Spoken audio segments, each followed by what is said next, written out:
All right, let's get on with it. So yesterday we were reading through the first few lessons of 7.5 Lessons About the Brain by Lisa Feldman Barrett. I think we got through 2.5, and that led us to a Gemini discussion that we were reading through. This led to some changes I want to make with the science of experience section in the document. Specifically, we want to.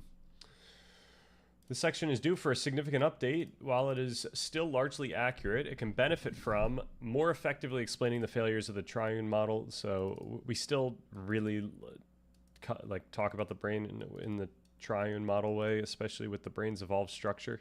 So we need to give that more accurate view that Barrett gives. Separating in-depth neuroanatomy to the appendix, it really doesn't matter to know the anatomy for the discussions that we're having in this document. I think perhaps 7.5 Lessons About the Brain is an effective example for how you can write about the brain at a functional level where you actually learn like really important takeaways without having to actually talk about the neuroanatomy. Okay, clarifying how meaning becomes conscious. Right, we don't talk about consciousness, and I've done so much stuff on consciousness that I think is relevant for the discussion of the experience of meaning. So I think perhaps we could have a section within making sense of experience, because when we start making sense of our experience using the science we just discussed, we have to point out what is this space of consciousness that we're talking about. That's what we usually think about as experience, what we actually feel like we experience.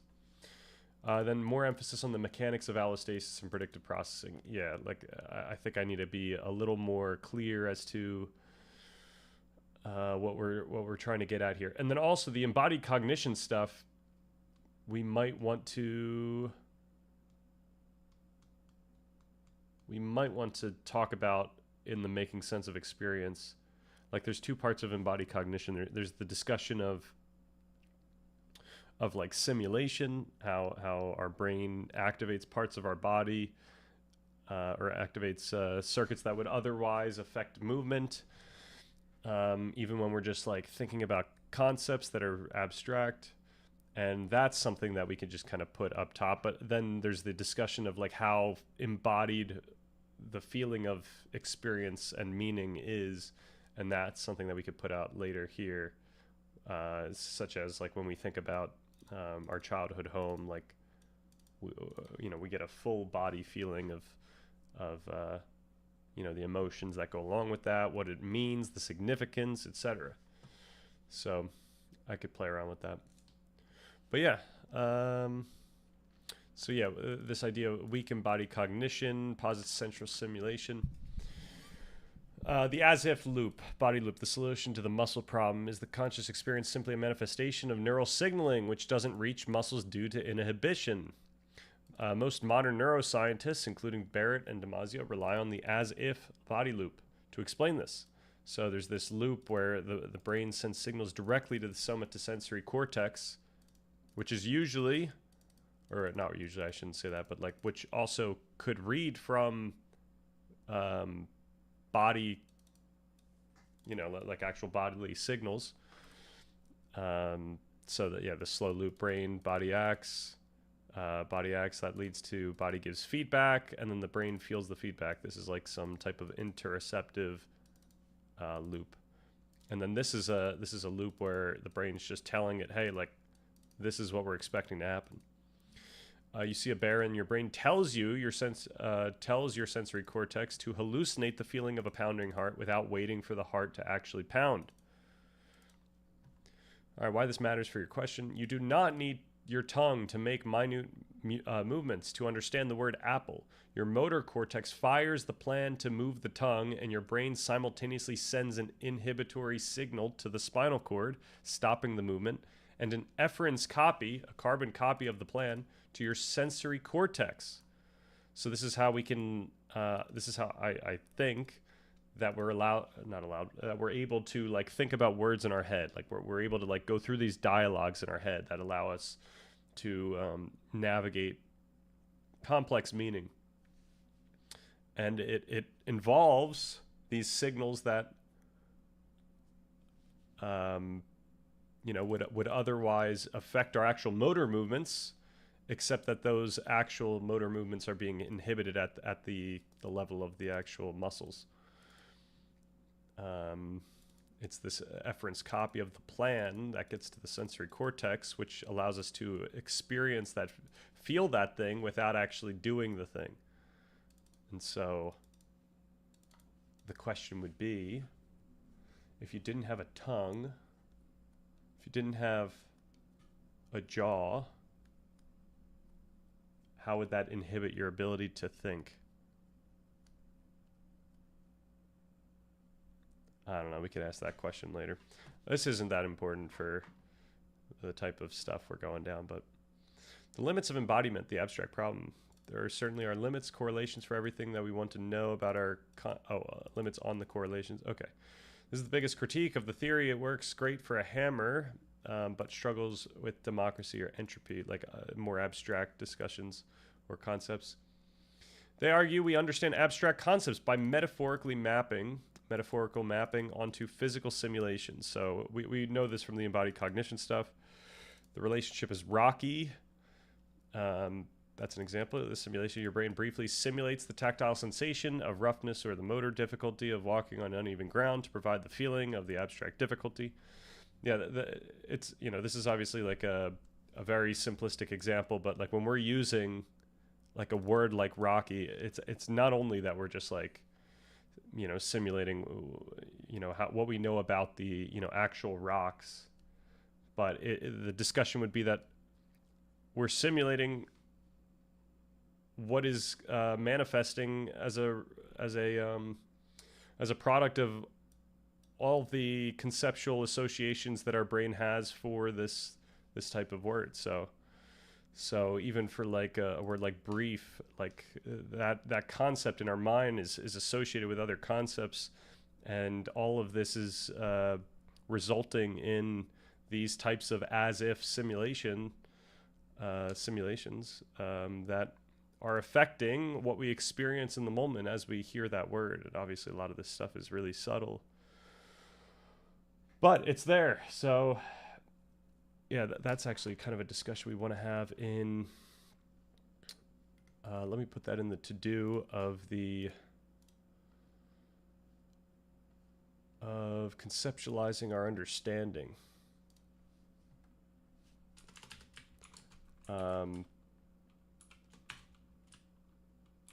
Major.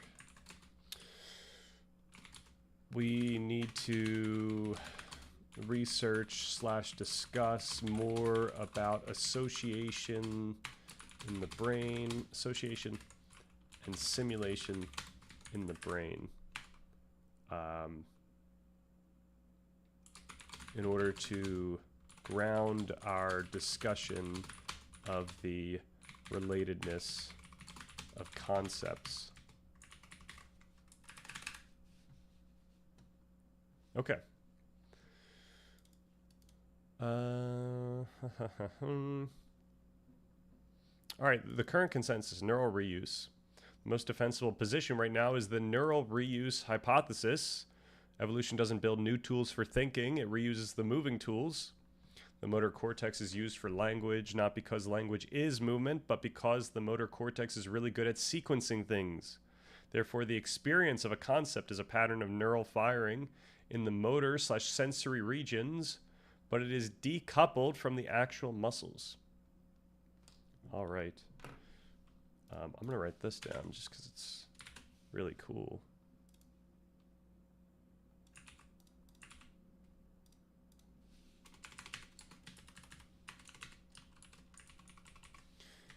This shouldn't be here. This should be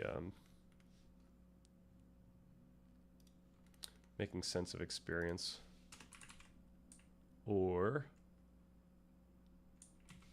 embodied cognition.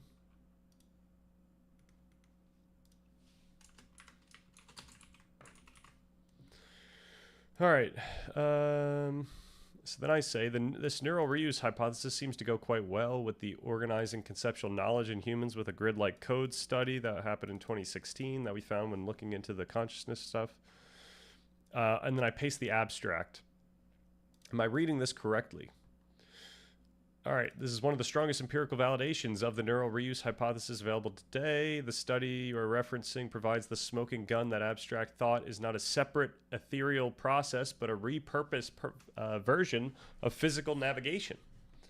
Here's why your connection is so potent and how it fits in the framework we have been discussing. All right, so maybe I should just have this ready to go.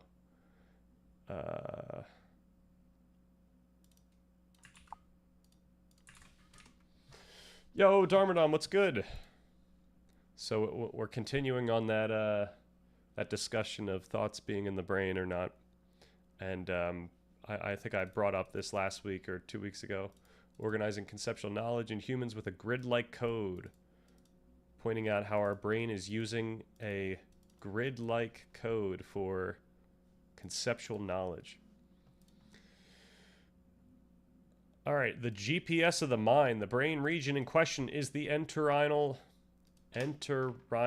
cortex. I think that was it, right? Entorhinal. Pronounce.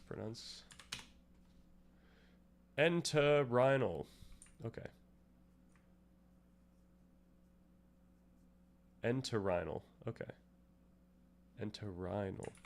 All right, I have no energy for some reason, sleeping all day, but it's chill. Well, hopefully everything's all good, and you know, maybe you'll be super energized tomorrow. Given, yo, Stanison from the Madison Mansion, prancing around dancing with facts and preaching. Interesting. The Madison Mansion. Who's Madison? I feel like I only hear prancing pretty infrequently.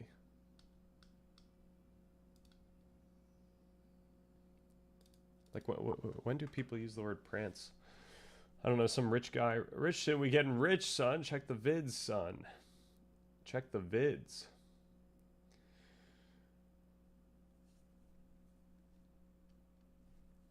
And then I always say, rich in spirit, not in wealth.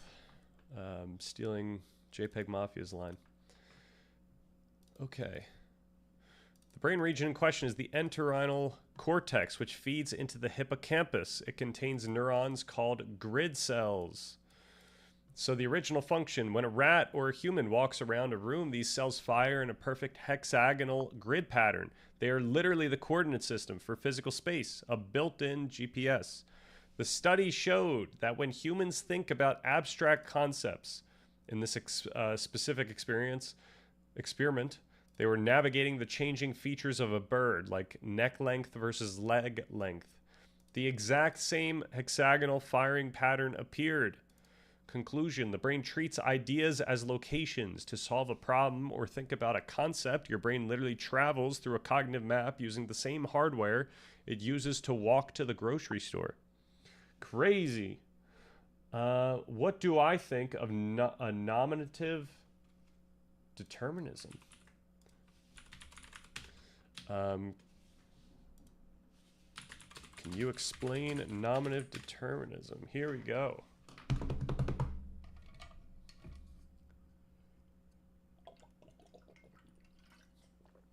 I'm not quite sure what nominative means.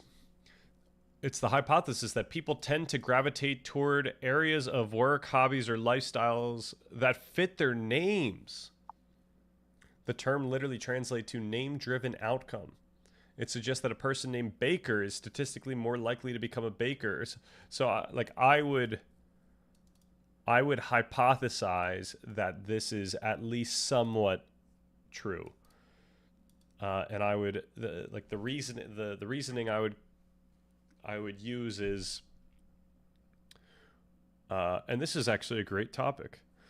When we say, like, you know, when you say or think about a word like baker, and you're, you know, let's just say it's your last name. Now, granted, chances are this word is as your last name is much more salient than a baker, um, as in the profession or the skill. However, just the way that our brain is keeping track of information, when you think about the word baker, I would imagine that at least some, simulation that we this is what we were talking about yesterday, the idea that our brain is like firing off associated I don't know, responses to a concept. So like, when we think about the word kick, it's firing off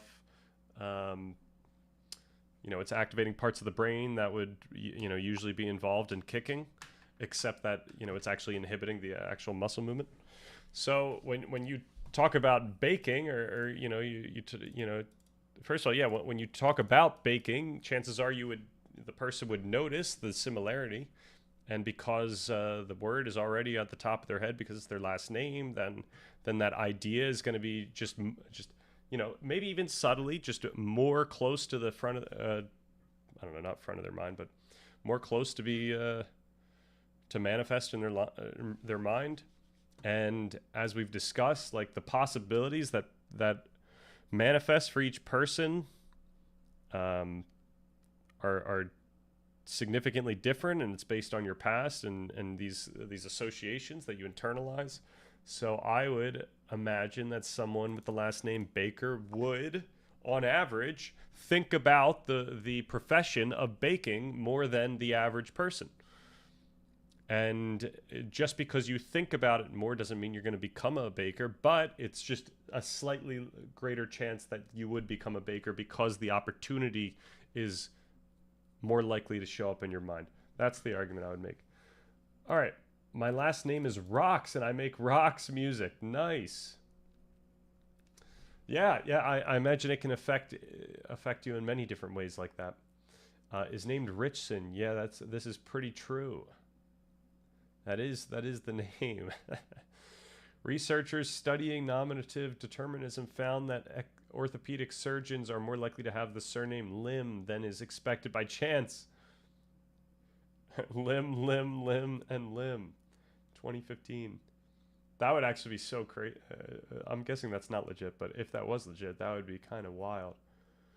I'm lucky then, since my name is CEO, Neuralink, Google, OpenAI, 200 IQ. Well, which company do you end up working for if you have all those names? My middle name is President of the United States and the head of the UN. Nice. It's a little bit of a conflict of interest. Or not today. So, copied that from Reddit. Nice. Yeah. Oh, I could have just read this. Yeah, the primary sign. Okay, so this is the extra added part of this discussion. Implicit egotism. Primary scientific theory used. Okay, most people possess a generally positive view of this of themselves. Because we like ourselves, we unconsciously prefer things that are associated with us. So this associated with us is what I described. I kind of described the mechanisms behind what we mean by associated with us, including the letters in our names. This is a specific cognitive bias where the name letter effect, where people show a preference for the letters in their own name. For example, a person named Lewis might be slightly more likely to live in Louisiana or Liverpool than someone named Jack. Wow, people are choosing where to live based on names these days. Mere exposure effect. We see and hear our names constantly. This familiarity breeds affection, leading us to trust or feel comfortable with concepts that sound or look like our names. Yeah, I mean, this all checks out. I mean, the only thing that could be disputed here is like, what is the actual magnitude of the effect? And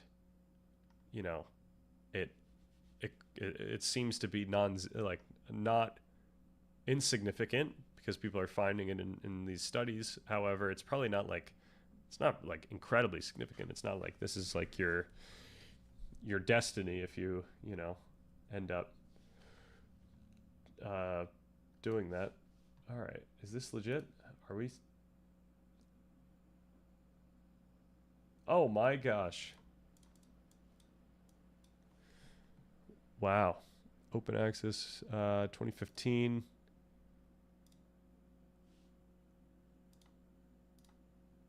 This is such a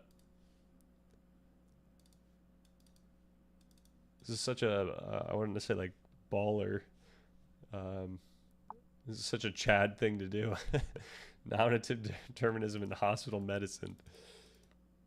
That's so sick.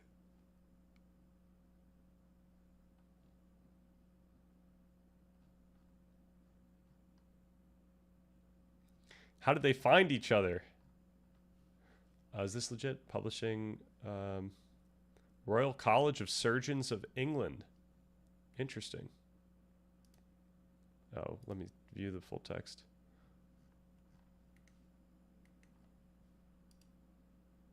Is this the whole title? Oh, no. Here we go. Oh, it is actually quite small. Okay, I see. Nice.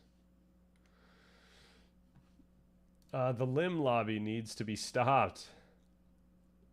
I like how there's 4 of them, too. Yeah, I mean, that's kind of sick, honestly. Okay. From metaphor to mechanism, this moves us from poetry to physics. Linguistic metaphor, we often say things like we are close to a solution that is a distant memory, or let's approach this from a different angle. I was also thinking about with regard to mindfulness, like when you think, like if you characterize what you're doing as going going back to your attention, or like bringing it back to your thoughts. I'm sorry, to your breath, like bringing your attention back to your breath, or bringing your attention back to the moment. Like this back is probably leveraging the entorhinal cortex in such a way where we're leveraging that metaphor of back.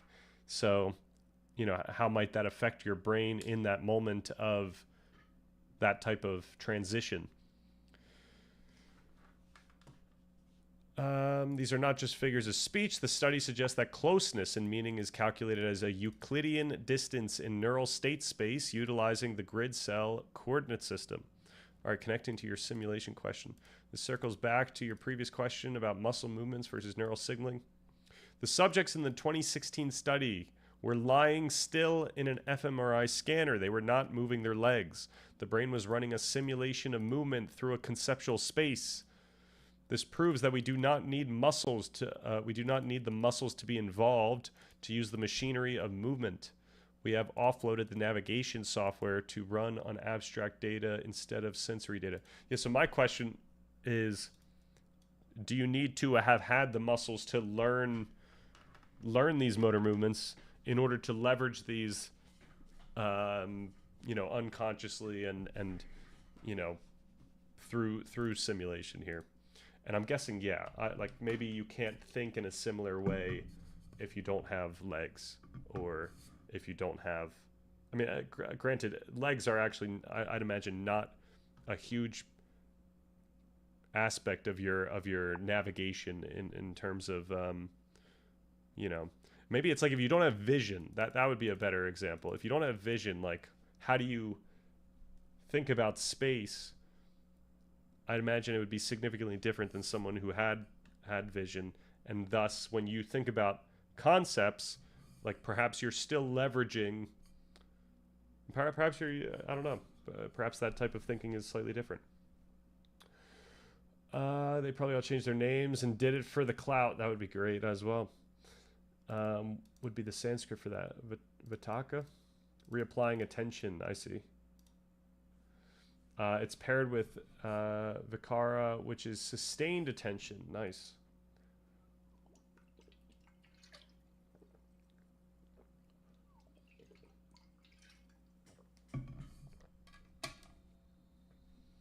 Yeah, and I feel like just talking about the metaphors doesn't make it clear how pervasive this type of neural activity would be, even when we're thinking about things that aren't obviously metaphors for movement. All right, then I say... All right, so first of all, three major domains. Evolutionary biology. The brain conserves energy by reusing old parts. That was the manufacturing plan from lesson 1 from what we read yesterday. Embodied cognition. Thinking is grounded in sensory motor systems. And then computational neuroscience. Abstract knowledge is organized using spatial codes. Grid cells.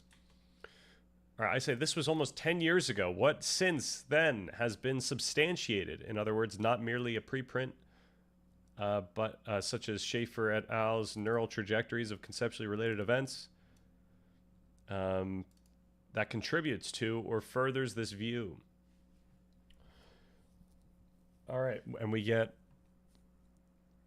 a lot can happen in a decade of neuroscience. The 2016 study you referenced was indeed the shot heard around the world for this theory. Since then, the cognitive map hypothesis has moved from a provocative finding to a substantiated framework in top-tier journals. Here are 3 major peer-reviewed advancements since 2016 that have confirmed and expanded this view. And we got to find this stuff. Is it not gonna... Oh, man. Can I just search this? Would this bring us there? Do these exist? That's the other thing. What if I just did this guy? Ooh. This is looking good. Yeah, okay. While the 2016 study used a toy task, bird neck, leg lengths, Park et al. Tested if we map other people using the same hardware. So this is where we're getting on a multidimensional social hierarchy using a grid-like code. There we go. We got it. Generalizing experiences to guide decision-making in novel situations. Let's just make sure this is, it's legit, I think. We got a lot of citations. Nature, neuroscience. Can we see it? We can't see it. All right. Generalizing experiences to guide decision-making in novel situations is a hallmark of flexible behavior. Cognitive maps of an environment or task can theoretically afford such flexibility, but direct evidence has proven elusive. In this study, we found that discretely sampled abstract relationships between entities in an unseen two-dimensional social hierarchy are reconstructed into a unitary two-dimensional cognitive map in the hippocampus and entorhinal cortex. We further showed that humans use a grid-like code in entorhinal cortex and medial prefrontal cortex for inferred direct trajectories between entities in the reconstructed abstract space during discrete decisions. These grid-like representations in the entorhinal cortex are associated with decision value computations in the medial prefrontal cortex and blah, blah, blah, blah, blah. Collectively, these findings show that grid-like representations are used by the human brain to infer novel solutions, even in abstract and discrete problems, and suggest a general mechanism underpinning flexible decision-making and generalization. 2021. Participants were introduced to a social hierarchy of fictional characters varying on 2 dimensions, popularity and competence. They had to learn who was higher or lower than whom. So yeah, I'm curious if this is the same thing that we just read. When participants made decisions about these characters, their brain exhibited the exact same hexagonal grid code in the entorhinal cortex seen in spatial navigation. The implication: your brain literally calculates social status as a location. A CEO is up and to the right in your neural map, and an intern might be down and to the left. Navigating a cocktail party uses the same algorithm as navigating a forest. That is just in one part of the brain, by the way. So it's not like these are very similar patterns of activation in the brain. But I think you get the point. All right, the semantic space of words. Can we find this way?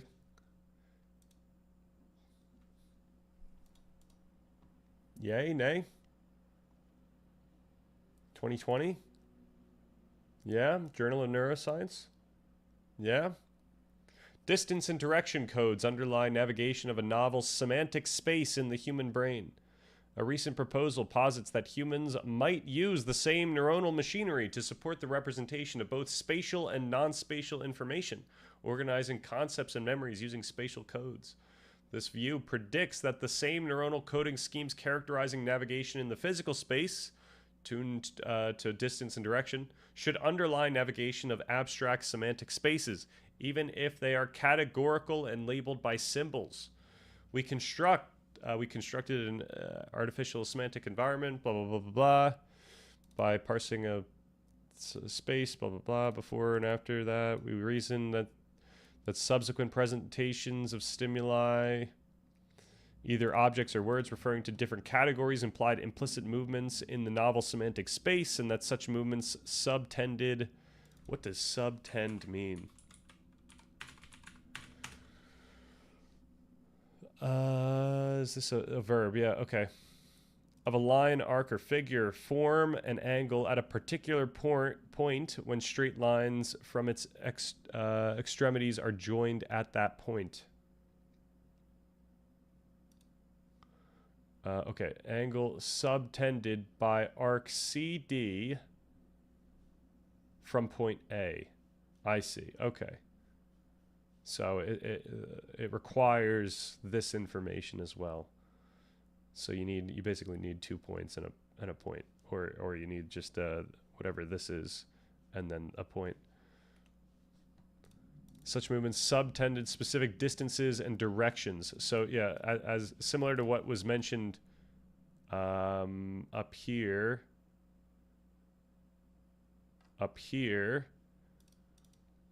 The study suggests that closeness in meaning is calculated as a Euclidean distance. So it's not just like it's not that this part of the brain is simply just putting points onto a map or something. It's leveraging distances between points to help out in distinguishing or constituting meaning or relations or whatnot. All right, they taught actually, no, I should read the takeaway here. Significant statements. Wow. After training both regions encoded the distances between concepts, making it possible to recover a faithful bidimensional representation of the semantic space directly from their multivariate activity patterns. Our results indicate that the brain regions and coding schemes supporting relations and movement between spatial locations in mammals are recycled in humans to represent a bidimensional multisensory conceptual space during a symbolic categorization task. The significant statement: the hippocampal formation and the medial prefrontal cortex of mammals represent the surrounding physical space by encoding distances and directions between locations.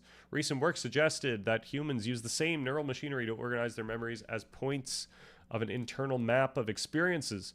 We asked whether the same brain regions and neural codes supported that, blah, blah, blah, blah. We show that the medial prefrontal cortex and the entorhinal portion of the hippocampal formation represent the distances and the movement directions between concepts of a novel audio visual semantic space, and that it was possible to reconstruct from neural data the relationships in memory. Okay. The finding. Okay, so this is explaining what happened in the study. This could be false, because no one's saying what they're doing in those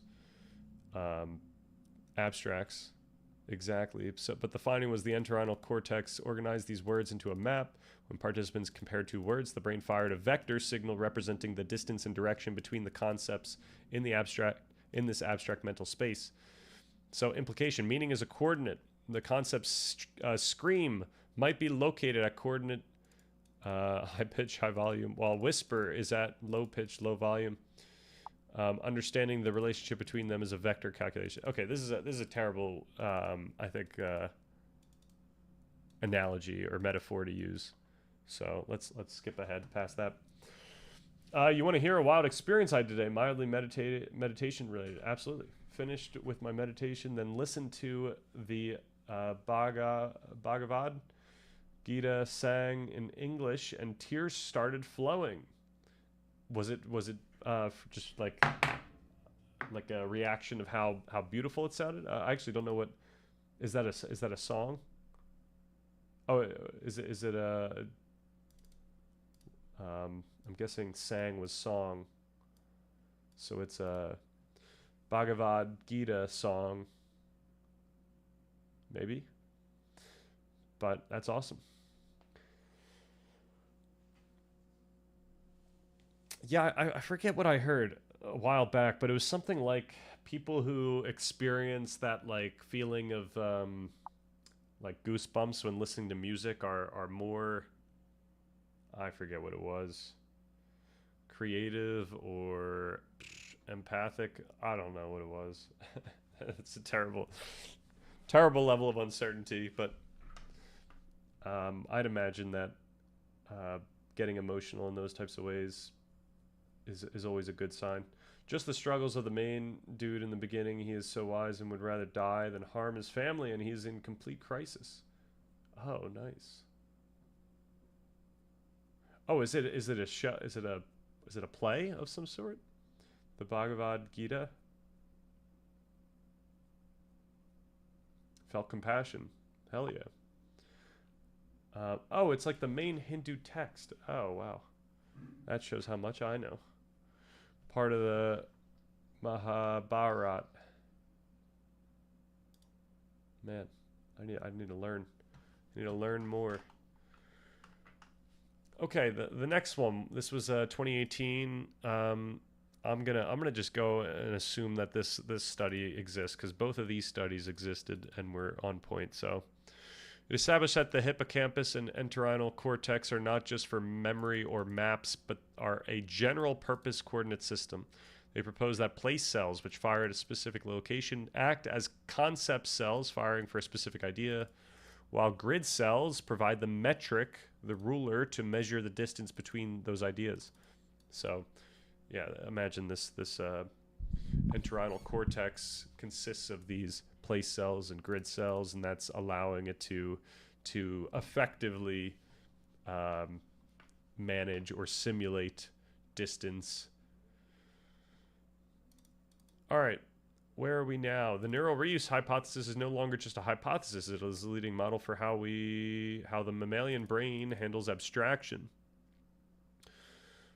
We map everything, friends, hierarchies, words, and time using a unified spatial coordinate system.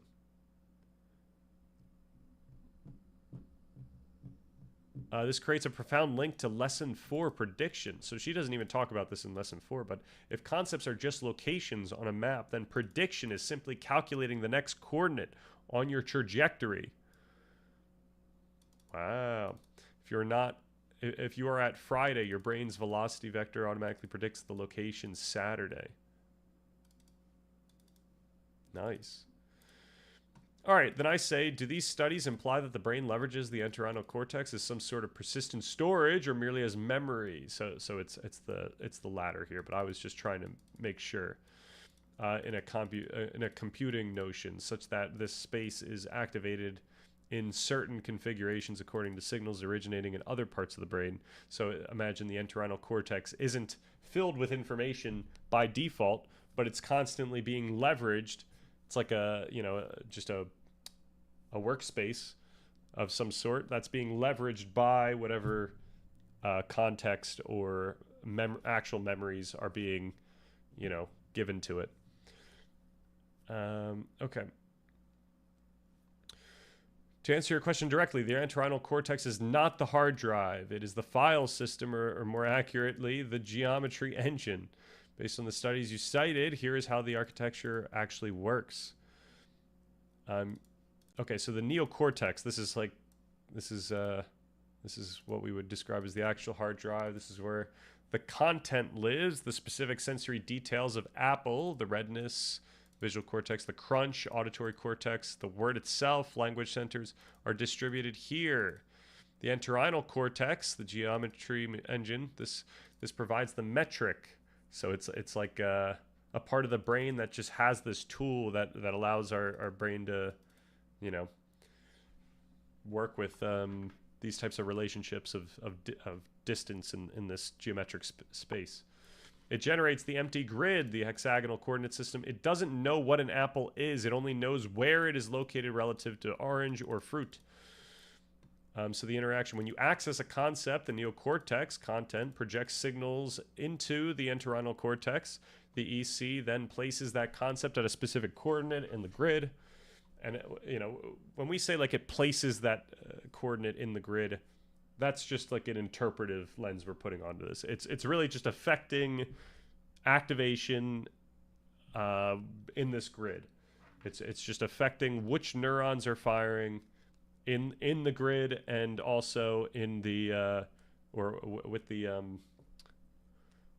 neurons that are measuring distance.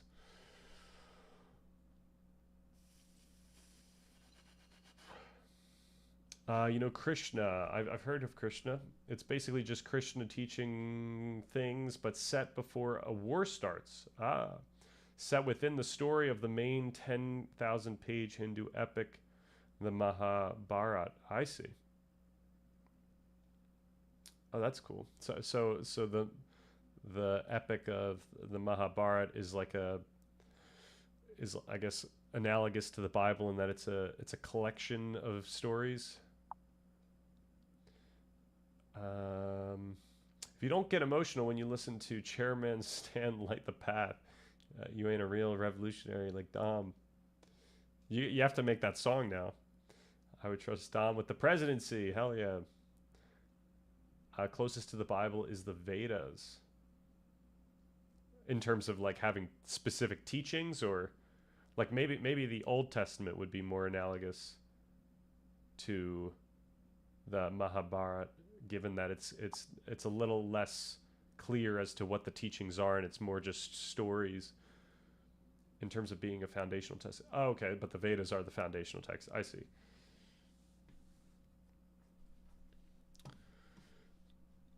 All right. The scaffold mechanism, a major study from MIT just published in early 2025 by the Fiat Lab, solidified this view. They found that grid cells act as a low-dimensional scaffold for high-dimensional memories. So the problem, the neocortex is massive and messy. Finding one specific memory is like looking for a needle in a haystack. So not only is it just like we're taking information from the neocortex and we're throwing it into the entorhinal cortex, and like we call it a day, like we already had all the information we needed. It's like we're getting some information from the neocortex, throwing it in there in order to figure out where the next information needs to come from in the neocortex. So that this is how we even navigate the state space of the neocortex. The brain maps this massive amount of data onto the simple low-dimensional grid of the EC, and the grid network creates attractor wells, stable states. When you think of a memory, the chaos of the neocortex is channeled into one of these clean geometric wells in the entorhinal cortex. This stabilizes the memory and allows you to hold it in your mind. Yep, and these types of attractor wells, these transient attractor states, is what we've been talking about, what I tried to simplify in the consciousness video. But this is that idea that, you know, these signals aren't like one and done, just point A to point B. It's a you know, even though that's like neurotransmission in a nutshell at like the most granular level. Really, like when our brain is communicating with it, you know, with other parts, you know, we've got these frequencies, and we keep a relatively similar state for you know, longer than a single revolution, let's just say. And once again, as we describe in the consciousness video, like the wave that is occurring from that's like occurring when we think about brain waves is not it's not like all the neurons are firing once in that wave. It's that it's actually a wave of excitability where the neurons in that wave, in that state space, are actually firing a bunch of times, but they're now synchronized in such a way where it can actually have more controlled effects in the other parts of the brain and body. The mythology never interested me that much. I'm not super informed. Adam tuned in. Hell yeah. What's good? Stan, hello. I watched a podcast recently on consciousness. The host, Neil deGrasse Tyson, and philosopher of mind, David Chalmers. It was informative on the nature of consciousness. It was on YouTube. Recommend. I think we actually watched a little bit of that podcast. I think I was it 4 people sitting in chairs, pretty close to each other. I don't. Yeah. What do you think? I thought it was interesting, but it was somewhat surface level for that type of for that conversation where I think at the time, and I don't mean to be an asshole about saying that. At the time, I was trying to like really dig down and try to answer the questions that I think that need to be answered, and that's what led to this book specifically. I'm sorry, this video specifically. I specifically call out Chalmers. Not in like an actually, not in a way where we're beefing, but I don't know if we want to go deep into the consciousness discussion, but I did find I was trying to find a bunch of different talks on consciousness that were recent, and even though that one was interesting in the sense that they brought up a lot of the main discussions that people have with consciousness, the issues that people have. I was trying to like find people that were actually solving those issues, and I didn't think that they were necessarily doing that. It was I thought it was somewhat slow in that regard, but yeah, I'm still pretty stoked about what we ended up with in that video. I think it's pretty good. We actually need to do one more. Honestly, I said that was going to be the last one, but we need one more update that actually brings us to the front lines of consciousness research today, and that is going to have to talk about predictive processing and active inference, specifically following inference consciousness. Stuff like this. This is like straight up this year or last year. This came out like maybe September or something like that.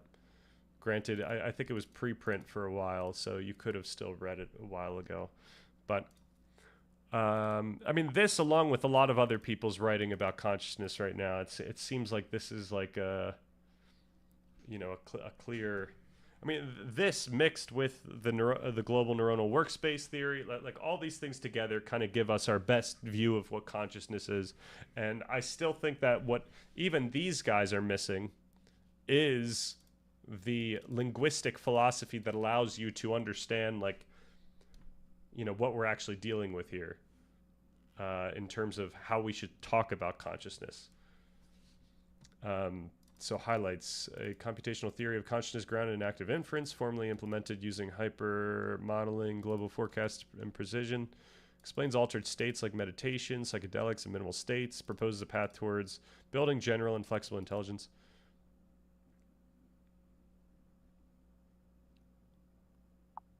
Yeah, I have to read it again, or I have to go through my notes just to figure out.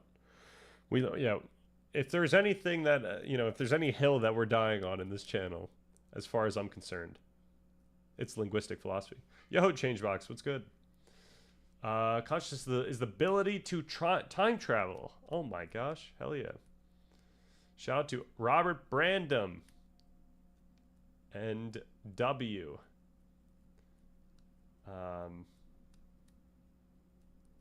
Is that Wittgenstein?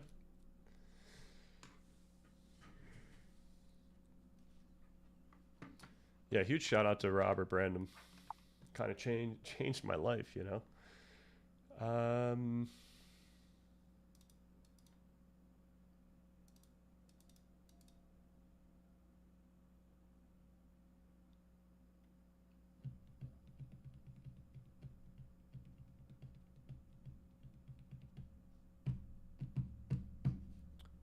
Okay, then moving forward. So yeah, the grid is persistent. So like the entorhinal cortex has like a persistent grid structure with its neurons. The logic of the map is hardwired and persistent. The coordinate system is always there waiting to be used. But the layout is dynamic. The specific locations of concepts can be upgraded. If you learn that a tomato is actually a fruit, not a vegetable, your brain literally moves the tomato concept to a new coordinate on the EC map. Now, this makes it seem like the tomato like exists on a certain coordinate, and then once you learn like a clear piece of information like that, it moves to another coordinate. But that's something that I ask about that I like seemed very wrong to me. I like, just as I say that, when we're experiencing anything, like our understanding is changing continuously in the moment, dynamically. That's the type of change we can think about with regards to where things are being placed on the entorhinal cortex. Like, our memory is heavily affecting where these signals are going to be represented within the entorhinal cortex when like come game day, game moment. But it's going to be constantly changing as different context changes, but also as you learn new things and as your actual understanding or memory changes. All right, why this matters for prediction. This architecture explains how the brain predicts so fast. If concepts were just stored in a random pile, prediction would be impossible. Because they are stored in a metric space, the brain can use vector math. So, yeah. And this is why stories are so effective, because we can store information sequentially via a story. It allows us to structure information in a sequential way. And obviously stories aren't necessarily sequential, but like in a structured way. We could structure it in a structured way. Imagine you could think like even a tree structure is affected by this type of system. So yeah, like when thinking about two options, I don't know how the brain does it in real time, but you can imagine that there's a difference of directionality. Okay, Stan, what I got out of it was that scientific explanation hasn't offered a complete picture or answered where consciousness is located. Some say front or back of the brain. Then the question of how personal experiences factor into things. They didn't know how many neurons were needed to form consciousness. So I'll check out your response on YouTube. Cool. Hey, that's a great response. Definitely enjoy if you do check it out. Yeah. So I mean, all those things are like pretty much right. I think it's like certainly the scientific explanation hasn't offered a complete picture. The question is what is necessary for a complete picture versus what is necessary for a sufficient picture for us to be comfortable that we have a understanding of what consciousness is at a physical level. I believe that the science does give us enough information about it gives us enough information to imply with a good amount of certainty that we will be able to find consciousness in the physical brain. Now, we are still learning a lot about it. So this, going to your next question of where consciousness is located, I mean, that's something that I specifically cover in the video, and it is still disputed as to whether this is located in the neocortex versus in the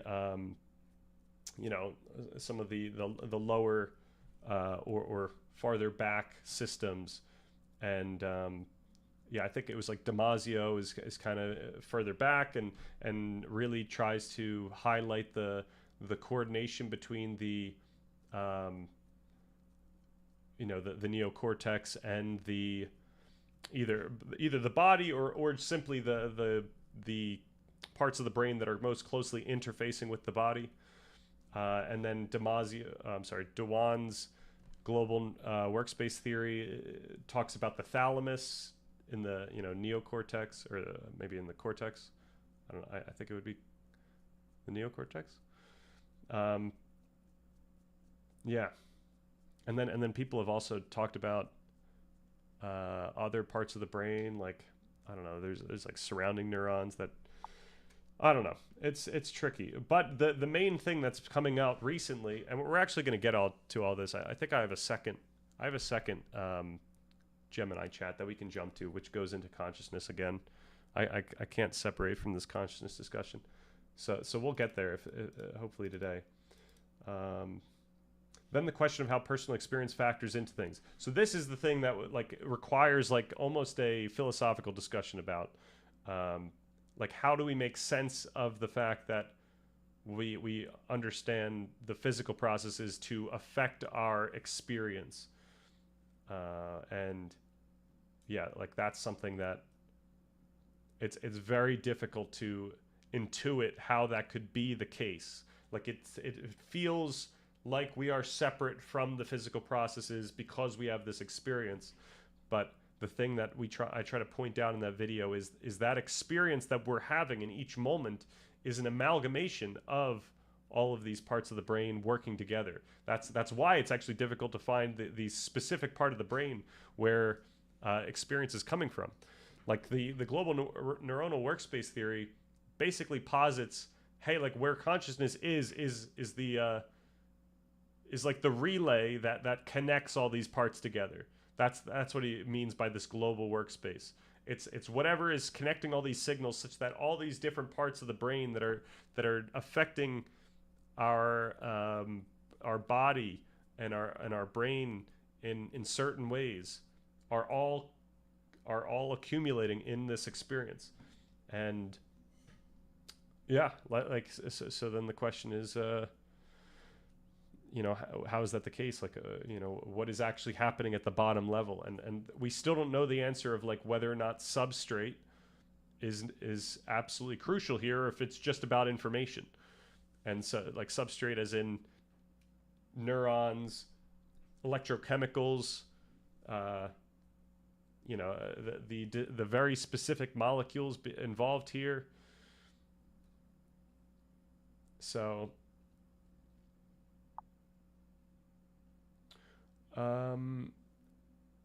they didn't know how many neurons were needed to. Yeah, we don't know. But so yeah, the thing where this is going is people are now looking at complexity. They're trying to figure out how much complexity is necessary for consciousness and what kind of complexity is necessary. It's less about how many neurons are needed. It's more about what types of patterns of information do we need to see. Okay, dynamics are far more important than labels. If they discover consciousness in the brain and are able to alter reality to a degree that people who choose to can basically live in heaven, who would take it? I think a lot of people would take it. And the problem is, once you live in heaven, it's like a Black Mirror thing. It's like you lose your agency. So you say you want to do it, and you're stuck forever. Granted, as far as your experience goes, it might be a great experience, but you've lost. You know, you're technically dead at that point. In terms of you're not able to express your personality in any way that you used to be able to. Okay, that is certainly coming. I've seen research where they simulate tiny brain circuits that trigger meditation states, ultrasound neuromodulation. Nice. Is this one paper / vid? You got a link? The information is the substrate. The substrate is the information. Well, the question is like whether or not you could somehow simulate this system with, like a good example would be, so in the video I made, I point out that the brain is an analog system. So we can differentiate it from a digital system like a computer, which is dealing in discrete ones and zeros. In this analog system, we're dealing with you know, all kinds of stuff that is like continuous in nature. Like imagine you know how water is not like it's not like water moves from discrete points. It's a continuous system. Sound is similar, where like the amount of frequencies between two notes is actually infinite. So the substrate in my mind, the substrate seems to really matter. Like not only are we talking you know, neurons just firing, but we're talking about connections. We're talking about neuromodulators that are affecting whether or not these things are firing. We're talking about the strength of synapses that are changing constantly from moment to moment that allow for the principle of connections that fire together, wire together, etc. The medium hardly matters, though. This is basically tech-enhanced meditation, which will only improve and improve. Yes, but the ones and zeros require mass in order for them to express as ones and zeros. The ones and zeros require mass in order for them to express as ones and zeros. I don't understand what that's getting at. I guess what I'm getting at is that the amount of information that you can express in an analog system is significantly larger. The space of information that you could possibly, you could say the state space is infinitely larger than a discrete digital system. If the material conditions needed are known, then couldn't it be possible in theory to reproduce wetware and therefore consciousness, brain and vat kind of deal, or stem cell growth?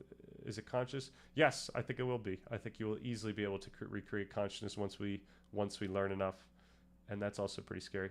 You're treating information like it can exist without a substrate. Oh, I see. You're saying information is the you're saying that.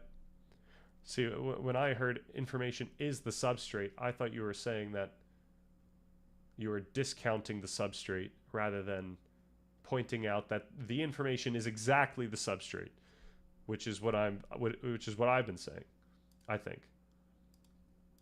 Now, granted, when we're talking about a digital system, we are talking about an analog foundation, right? Like these chips are analog. That are allowing for the digital system, but they're operating in such a way where they've already abstracted out variation in state space, so they've already like neutered the system in some significant way. Okay, the question was raised how a person's consciousness somehow can be uploaded to some artificial material. Right, yeah, it depends what we mean by artificial material. Like, until we can figure out how important the substrate is, then, you know, we're not going to be able to answer that question. But also, we should also be very hesitant to think that like an LLM could be conscious, or that some computerized thing could be conscious. Now, granted, some of these consciousness. Some of these consciousness theories are simply looking at information and might posit that it doesn't matter about a substrate. It only matters what kind of information is being processed and what type of complexity the system has. Okay, if the material conditions needed are known, then couldn't it be possible that, yep. In the case of the digital system, you can see that the electric charge is the thing that holds the information, and the matter that charge sits on is the substrate. Right. But yeah, as I was saying, like the matter here is not dynamic. Like, the chip is not going to change in matter significantly, or as significantly as matter will change in the brain. That's kind of what I'm getting at. We recreate consciousness now. We do it through this weird activity called sex. I guess, yeah, I guess that's right. Like, you could, in theory, recreate consciousness by simply creating a baby in the lab. What is this elusive thing? I mean, I guess, yeah, to be more exact, you would say called conception, I think. There's still a step of human interpretation. A voltage of X means 0 and a voltage of Y means 1.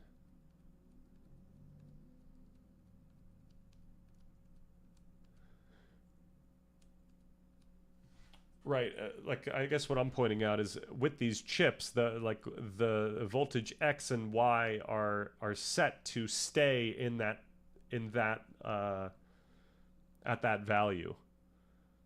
So like yeah, that significantly reduces the amount of different states that the system can take on. So like that's the type of concern I have with trying to recreate an analog system, with such a digital system.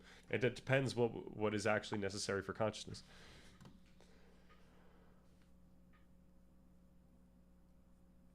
Like our hard drive get bit rot. Yep. Okay.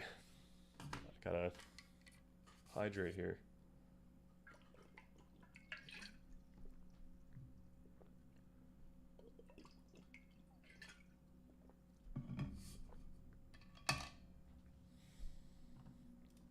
All right, so if we consider how spatial information manifests in consciousness, what would be the downstream story? Okay, so I ask this stuff. This is less important. I was trying to really get a sense of pathways in the brain.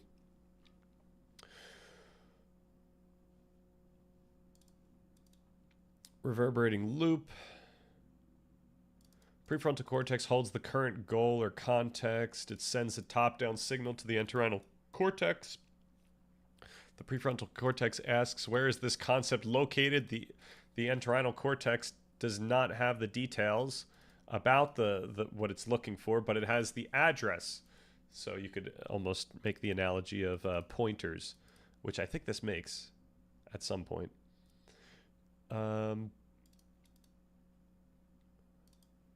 And then, yeah, entorhinal cortex, hippocampus activates the specific grid coordinate. If your reasoning, for example, is freedom related to responsibility, the entorhinal cortex calculates the vector path between those two coordinates. I think it might be a little inappropriate to like. No, I won't say that. Okay, the simulation, this is where the address triggers the content. So you get the address based on the math that happens in the entorhinal cortex. You leverage that in the neocortex. You find the relation that you're looking for. Critical addition, Barrett's contribution. The signal also hits the insula, interoceptive cortex. The brain simulates the body state associated with the concept. So the entorhinal cortex isn't just for mapping relationships between like abstract information and other abstract information, but this entorhinal cortex is being leveraged to connect abstract information with the types of bodily states, expected bodily states that usually come from this concept.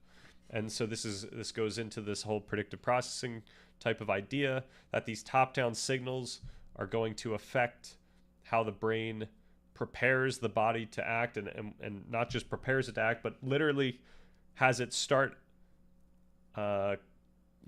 acting as if the world's a certain way before the bottom-up signals tell it that is actually the way the world is, and or that's not the way the world is. So okay. The broadcast, global neuronal workspace ignition. The simulation acts as a bid. Okay, if the signal is strong enough, the parietal and frontal hubs lock into a synchronized firing pattern with the sensory regions, and that creates the conscious experience through that global neuronal workspace perspective. The traffic director, the thalamus. So this is the really important part of the global workspace, but it just seems like the thalamus is really important in general for relaying information across the cortex, and also with the limbic system or subcortical systems. The thalamocortical loop. The thalamus acts as the gatekeeper. The prefrontal cortex doesn't just talk to the entorhinal cortex. It talks to the thalamus to hold the gate open for the simulation to reach the global workspace. If the thalamus doesn't gate this loop, you are either in a coma or hallucinating. So yeah, in the consciousness discussion, we talked about the key hubs that take away consciousness once you damage them, and the thalamus was one of those in a significant way. This one doesn't straight up make you comatose like the areas of the brain that Damasio was looking at, but this one will make it so that you don't, I forget it, like you can't understand what is happening. Like that might have been it. I don't quite remember. Maybe we should check that out. But actually, I literally have it open.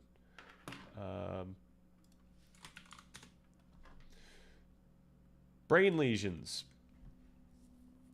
We can look to brain lesion studies, which give us perhaps the most intuitive sense of which brain regions actually affect consciousness in significant ways. So this is areas of damage or abnormal change in brain tissue caused by events like stroke, traumatic injury, disease, or infection. Lesion studies allow scientists to correlate the location of damage with specific cognitive or behavioral functions that are lost or altered.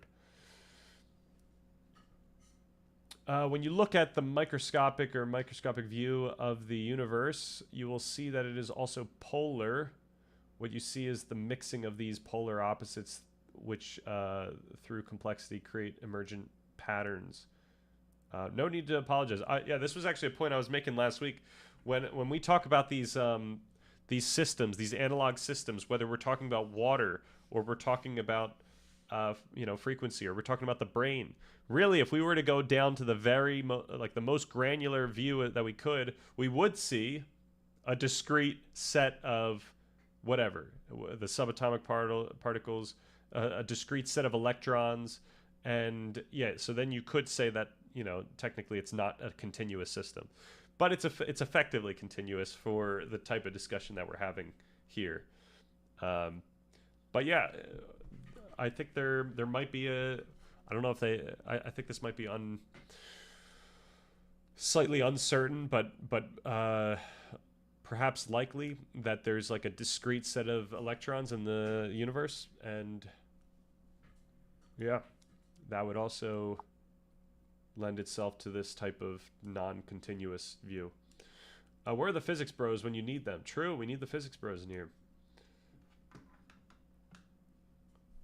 Yeah, we gotta summon Ivan.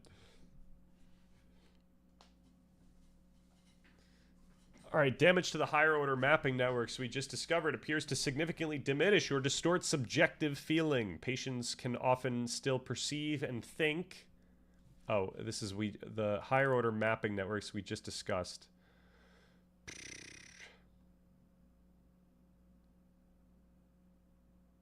What did we just discuss?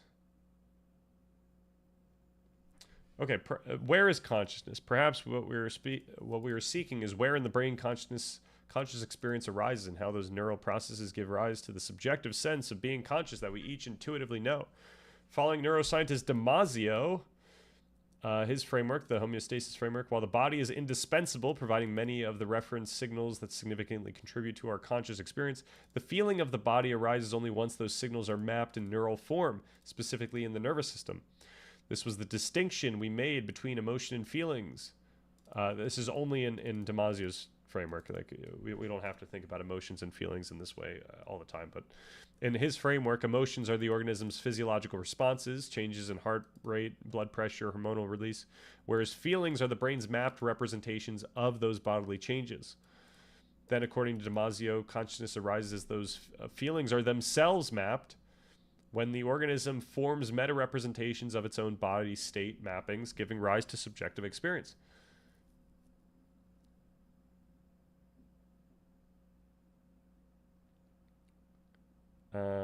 Okay, but yeah, so how do we validate this? That leads us to the lesion studies. So damage to the higher order mapping networks we just discussed appears to significantly diminish or distort subjective feeling. Patients can often still perceive and think, yet they report an absence of emotional tone and self-presence, what Damasio would describe as the feeling of what happens. When we lose these networks, we lose key aspects of our subjective experience and sense of self. So in Damasio's framework, brainstem homeostatic nuclei provide the most basic map of the body's internal state: survival, pleasure, distress, while the insula and medial cortices are higher order networks that remap these signals to create the complex subjective feelings and sense of self that are foundational to consciousness.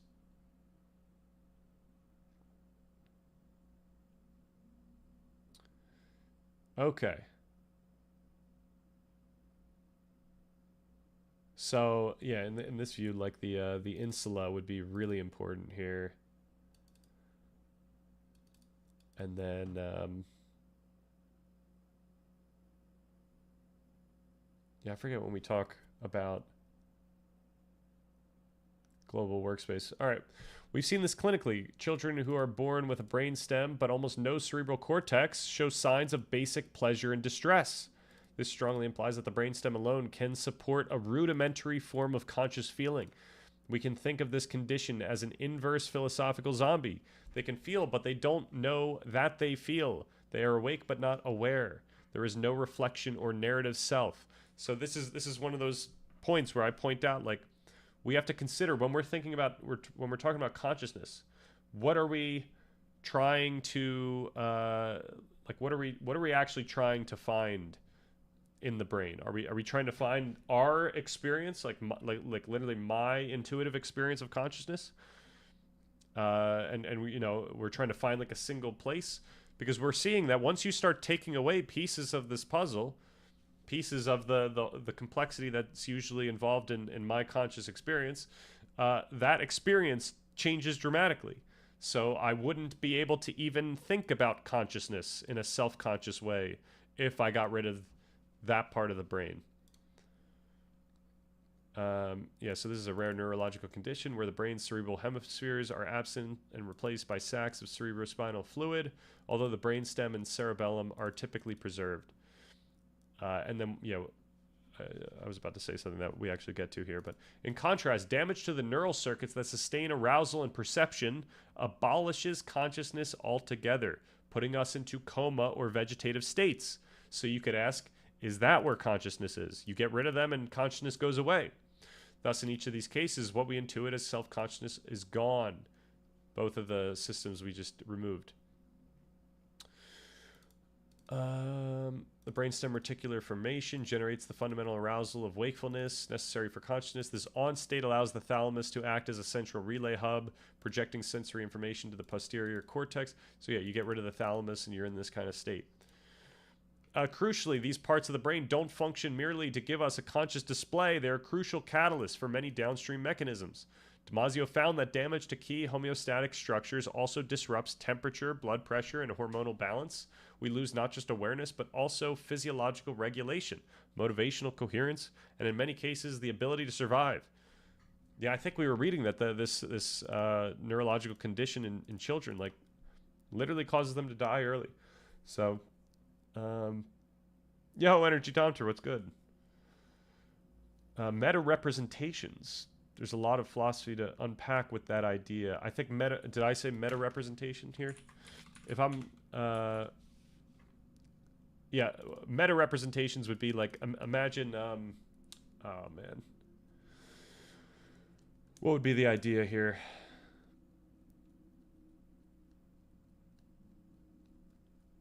Yeah, like,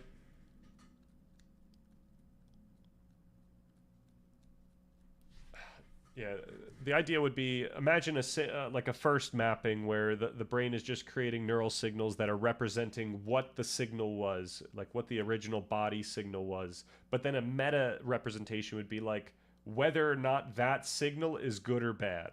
Like that's a good example of like a mapping of the mapping. And yeah, the brain is dealing with mappings of mappings of mappings. We don't have to really define this in some clear way for this sentence to function as it was supposed to. But yeah, Damasio in the book The Strange Order of Things points out specifically what types of mappings he's talking about, and perhaps I shouldn't have used meta representations because it's ambiguous. But he does make it clear.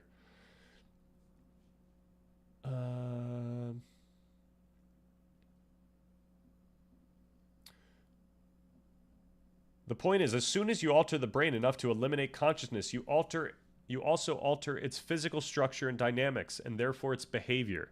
So we cannot remove these and still behave as some sort of philosophical zombie. So the philosophical zombie idea, a hypothetical being that is physically and behaviorally identical to a normal human, but has no internal conscious experience, qualia, or subjective awareness. David Chalmers argues that if such zombies are logically possible, then consciousness must be a further non-physical fact about the world. And the question is, like, what is something being logically possible? Like, whether we can logically consider it, or whether we can consider that it could logically take place. And this is pointing out that it cannot logically take place.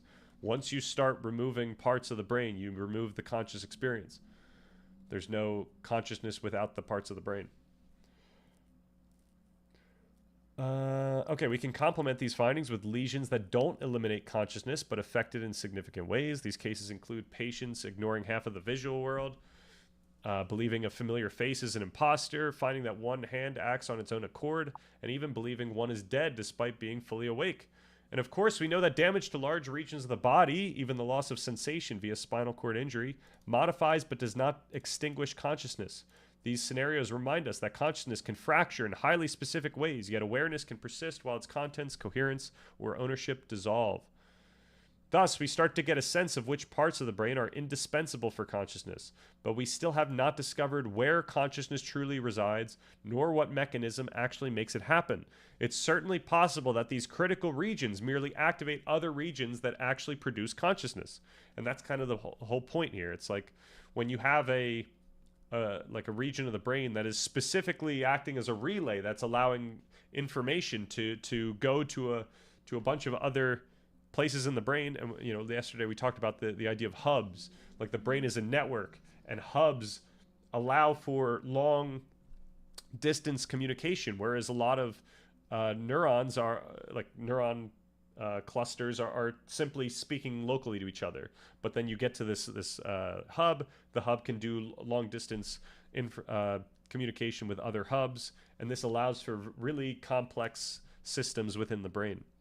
And when you get rid of those hubs, you see big problems, like coma states. Clearly, consciousness is a feedback loop. That seems to be a good way to describe it. Are you familiar with the argument from What Is It Like to Be a Bat against physicalism? I am not familiar with the argument. I think I was going to read that at some point. I think I have that written down, and I think we as in the type of story that I'm developing here, we're against physicalism as well. Even though I talk about physicalism, I talk about committing to physicalism in some sense. I think I'm technically not physicalist at the bottom level here.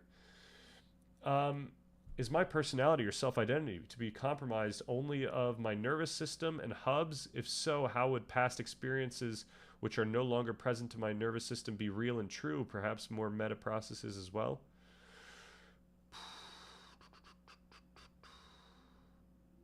It's a classic. Read it. Nice. All right, let me try to parse this question.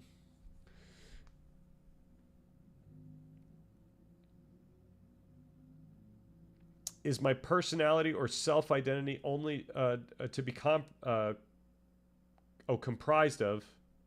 comprised only of my nervous system and hubs? If so, how would past experiences which are no longer present to my nervous system be real and true?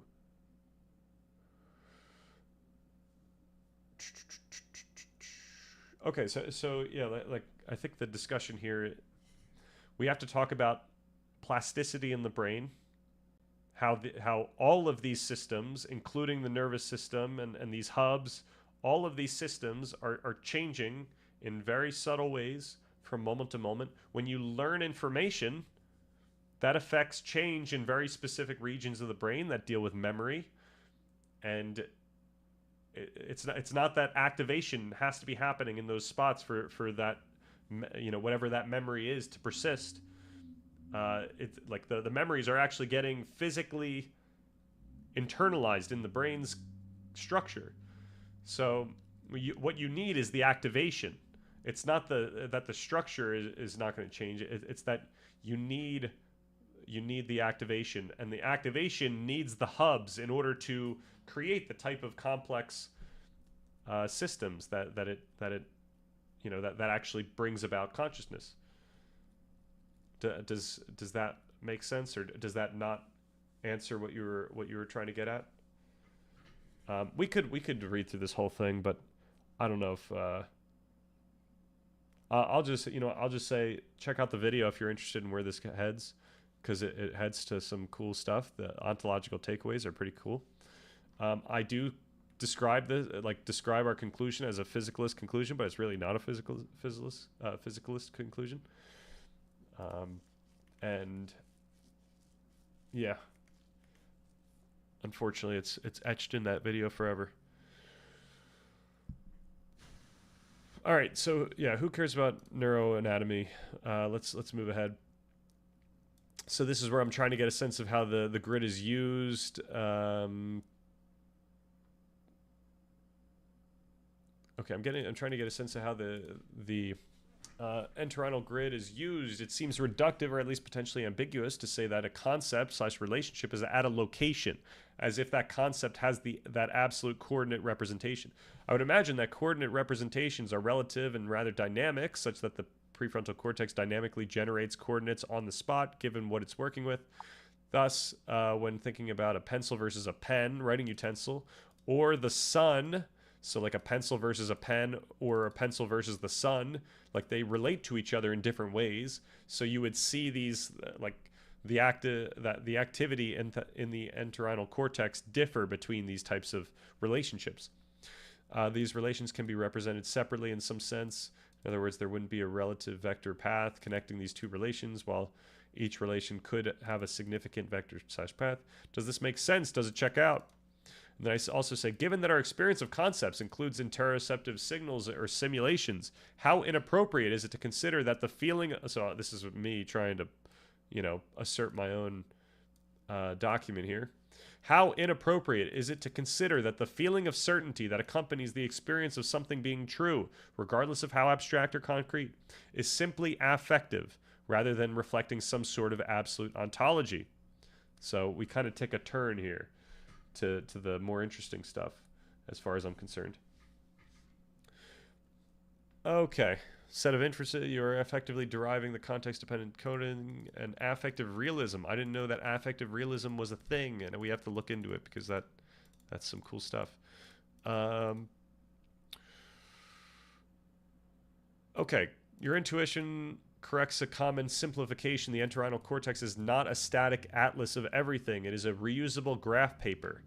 So neuroscientists call what you described global remapping. The grid is the metric. The entorhinal cortex provides the hex grid ruler, but the content on that ruler is swapped out by the hippocampus prefrontal cortex based on context.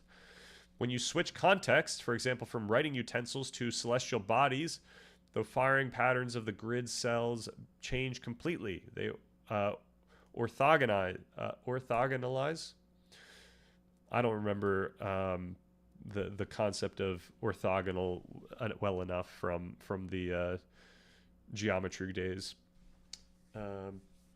You're correct. There's no vector connecting pencil and sun because they effectively exist in different dimensions or different instances of the map. They're on different pages of the atlas.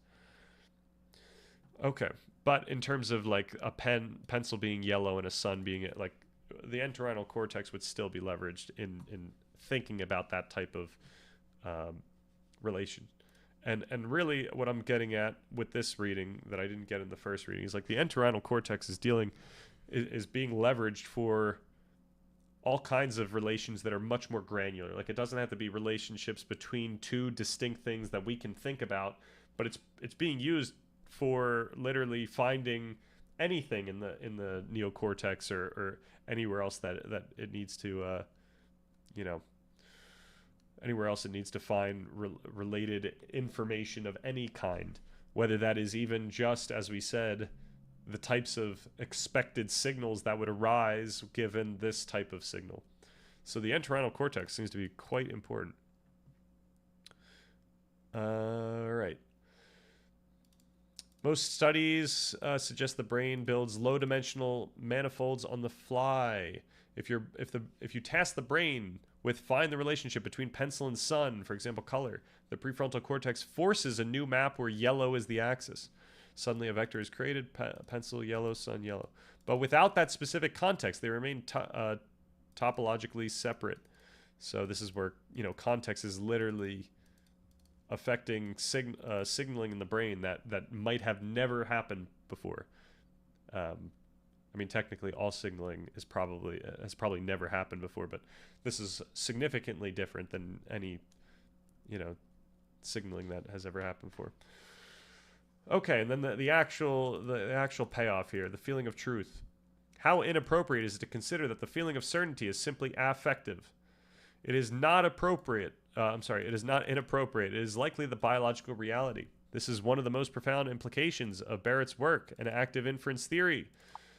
Barrett explicitly coined the term affective realism to describe this. We don't just feel emotions, we feel facts. Your brain is a prediction machine. When its predictions match the incoming sensory data, the error signal drops to zero. The sensation would be the brain experiences this zero error state as metabolic efficiency. It feels smooth, right, or true. The inverse, high prediction error, confusion, dissonance, costs energy. It feels agitated, wrong, or false. So this is like basically the same perspective that the document's taken, for the past year. Certainty equals biological efficiency. When you have a feeling of certainty, for example, knowing 2 + 2 = 4, you are not detecting a cosmic truth. You are detecting that your internal model successfully predicts the outcome with high precision. This is why people can feel absolutely certain about things that are objectively false. This is crazy because I didn't even bring this example up, and this is the example I go to every single time. For example, hallucinations or conspiracy theories. Their brain has created a closed loop where the prediction matches the filtered input, generating the affective glow of truth. I don't know what affective glow means here, but... All right. On your view, it makes sense, but now I have more questions on objectivity to these brain states, which are somehow prolonged over time and are changing. So if the substrate neurons change over time, there are no two sets of cells or synapses ever the same. Right.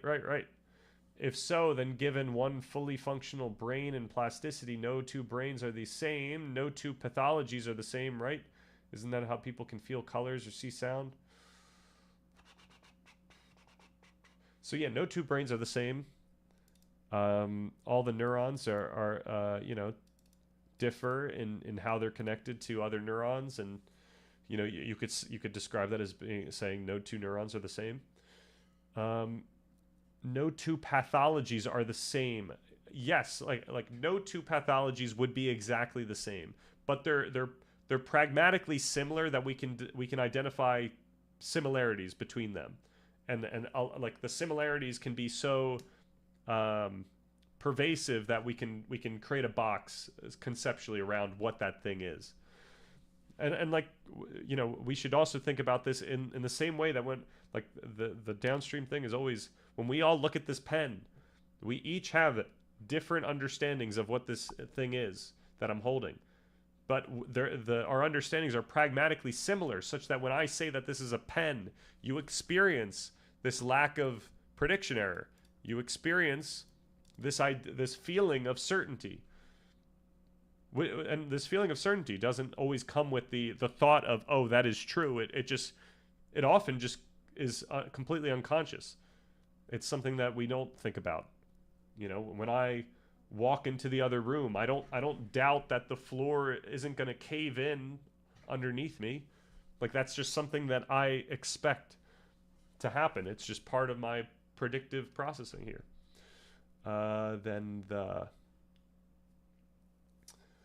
But also, no two breaths are the same, but there are still similarities. Exactly. You could think about your own breath, but you could think about the breaths between different people, because different people are dealing with different lungs, different shapes of the face, etc. So no two breaths are the same between people or for the single person. In the same way that, you know, that the cells in our bodies are constantly changing, and the amount of oxygen that is, you know, coming into our mouth and leaving, and the amount of um, what is it? Is it CO2? What I have not thought about breathing science in a long time. Um, yeah, like those amounts would be different. It would be, you know, different in some insignificant way, in the sense that, like, we would obviously phenomenologically experience breaths as feeling pretty similar to each other, and also we could identify other people as breathing. Like, what I'm trying to describe is what's actually happening at the most fundamental level here. What about the problem of induction? How we induce.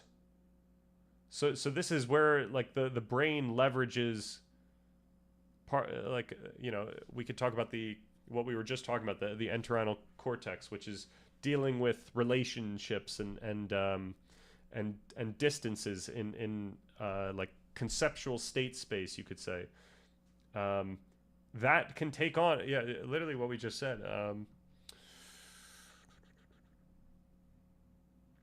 It builds low dimensional manifolds on the fly. So it builds these things on the fly, and often with inputs that it never received before.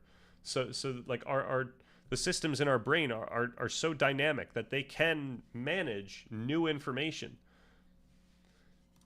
allowing us to induce experiences or information, etc. Like, this is literally why I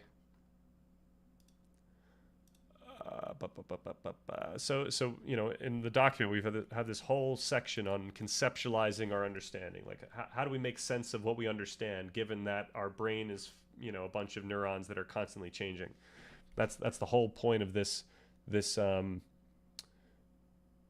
part. And one of the topics here is, like, how do we think, how can we think about the activity that is that we are acting out in every moment. So I always use the terminology, like, you know, when I'm acting as if something's true, like, you know, the floor's not going to fall out under me, it's as if I'm unconsciously committing to that being true. You know, like when I pick this object up and I start writing with it, or I start doing something with my hand with it, it's we could describe it as if I'm committing to that truth. But at some point here, we get into,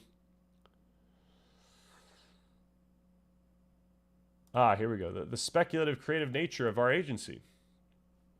Maybe we could read this. It's been a while since I've read stuff from this major section, but this is always fun. All right, we've established that our agency unfolds as a dynamic process of making subjectively predisposed and norm-governed commitments. Given that these commitments are not absolute reflections of the world, but are shaped by our ongoing engagement, we must now consider our activity as inherently speculative. It is a constant forward-looking process of making sense of the world based on our current privileged yet partial understanding. So privileged in the sense that it's what we've got, like, it's the thing that's going to have authority here. That we can connect this to the topic of predictive processing.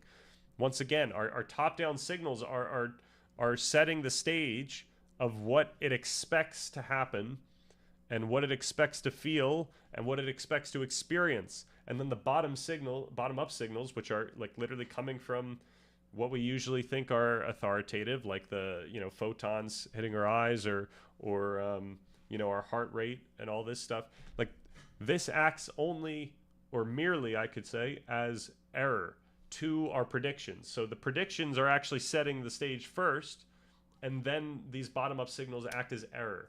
And this error significantly affects our understanding and how our brain operates. Like, we can't discount the fact that error will literally make you, you know, get real anxious, or it'll you know, make you learn something, etc.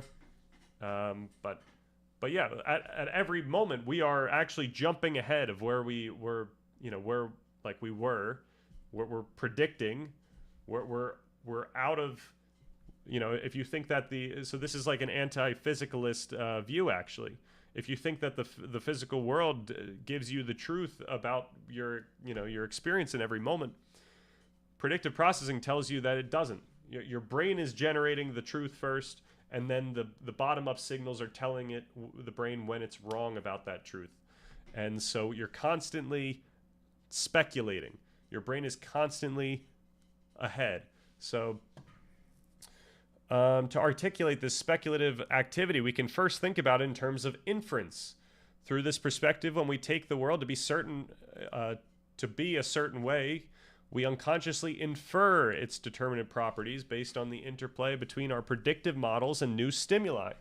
Grounding this in our framework, we can say that inference corresponds to our predictive brain settling on a coherent interpretation of internal and external stimuli. For instance, consider our recognition of a pen. Oh my gosh. On one hand, we infer that the object is a particular instance of the universal pen because of the properties it exhibits, its shape, its color, its size. In turn, we immediately infer the particular's essential properties, its purpose, its ability to write, based on the universal concept of pen we have just applied to it. These reciprocal inferences between the particular and universal reinforce each other, allowing us to seamlessly justify our recognition of the pen both as an individual object and as a member of a meaningful category. So this is just one example, but we make inferences about much more granular things and much more, large things in scope. Because our experience continually affects our learning and thus our subsequent experience of meaning, so this is like a huge concept here, like our experience is affecting our memory, it's affecting how we're going to experience the world in the very next moment, because those parts of the brain are constantly being leveraged. And now I guess the global neuronal workspace theory kind of points out that it's technically not the case that our experience in every moment affects the experience in the very next, like the next millisecond, because the process of ignition, if you recall from that video, where information is deemed salient enough to become conscious, actually takes longer than 1 millisecond. So it's really it's really a a functional description that new information is going to get integrated into our conscious experience in the next moment. But it really takes like I think a couple hundred milliseconds for that information to get there, and there's a lot of studies on that. We could also think about this speculative activity as profoundly creative and generative. It is not merely a process of sorting new data into existing boxes. Though through our engagement with concepts, we discover new underlying relations that constitute and enrich our conceptual understanding. This ongoing exploration actively transforms and refines the semantic and normative relations that govern meaning as our commitments remain responsive to new contexts and insights. All right, the reason that we read all this. We can say then that each commitment not only infers conceptual relations from our existing framework, but also actively induces new ones. Because our grasp of the world's underlying relations is always partial, our speculative understanding must rely on induction to navigate and extend our knowledge. We generate broader conclusions and new relational pathways from the limited patterns available to us. But our brain can handle that. Like our brain is ready to do that. We can notice that while much of our perception and reasoning feels deductive, a closer look reveals it to be, at its core, inductive. We make speculative conclusions based on patterns and incomplete knowledge, implicitly trusting in the coherence of semantic and normative relations we cannot fully grasp.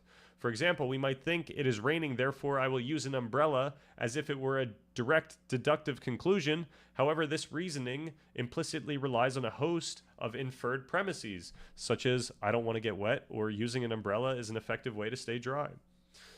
Oh, here we go. Even in cases where reasoning seems self-evidently deductive, such as 2 + 2 = 4, a speculative element remains contingent upon the context that makes this statement intelligible. This conclusion feels irrefutable, and indeed it is within the shared norms of basic arithmetic. However, its certainty depends on these norms and explicit relations. Recognizing this contingency is not to deny the validity of mathematical or empirical truths, but rather to highlight how even the most shared truths are intelligible only within the shared conceptual frameworks that define and constitute them, frameworks we often take for granted as absolute. This brings us to a powerful insight into the creative nature of our agency.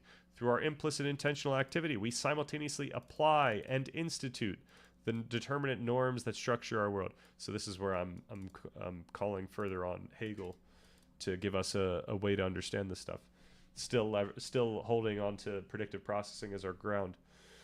All right. Do you believe probability theory is relevant for the document?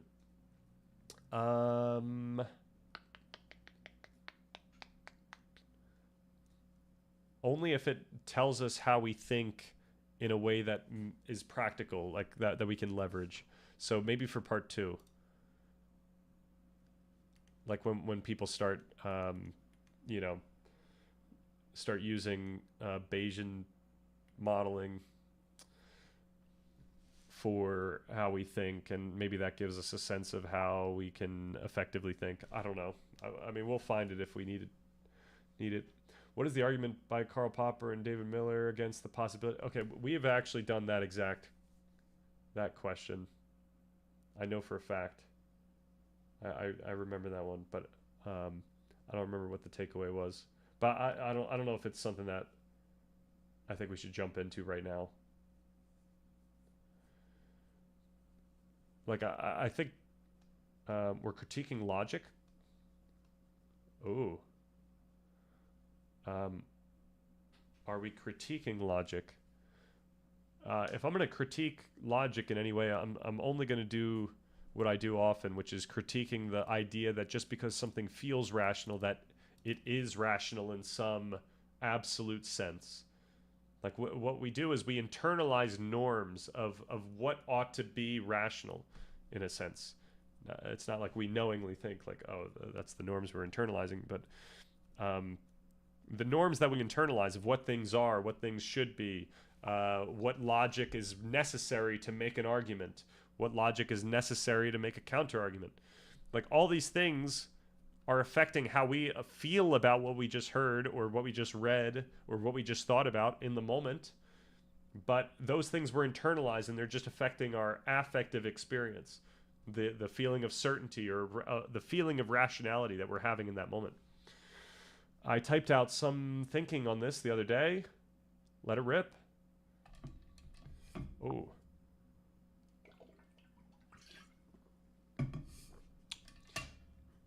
Exaltation of logic. All right, what are we getting at with exaltation here? A feeling or state of extreme happiness. The action of elevating something in rank. Okay, I'm guessing we're going this way.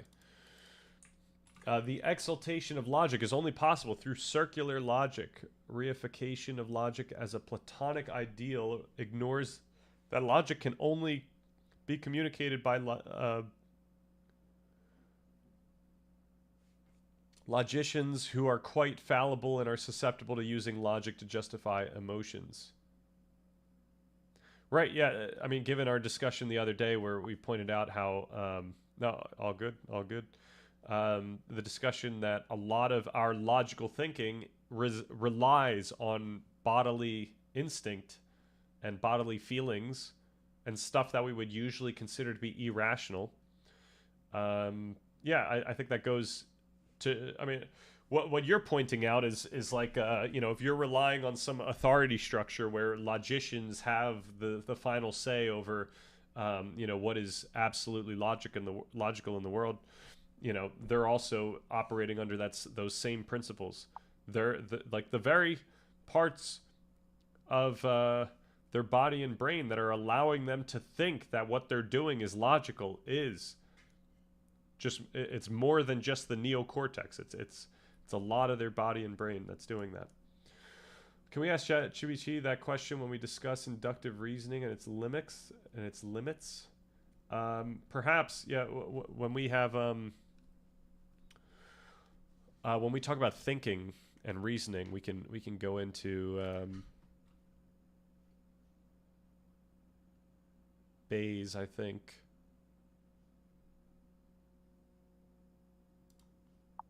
So here we got logical reasoning. Oh, look at this. We already got Bayesian reasoning. Yeah, what else do we need to go here?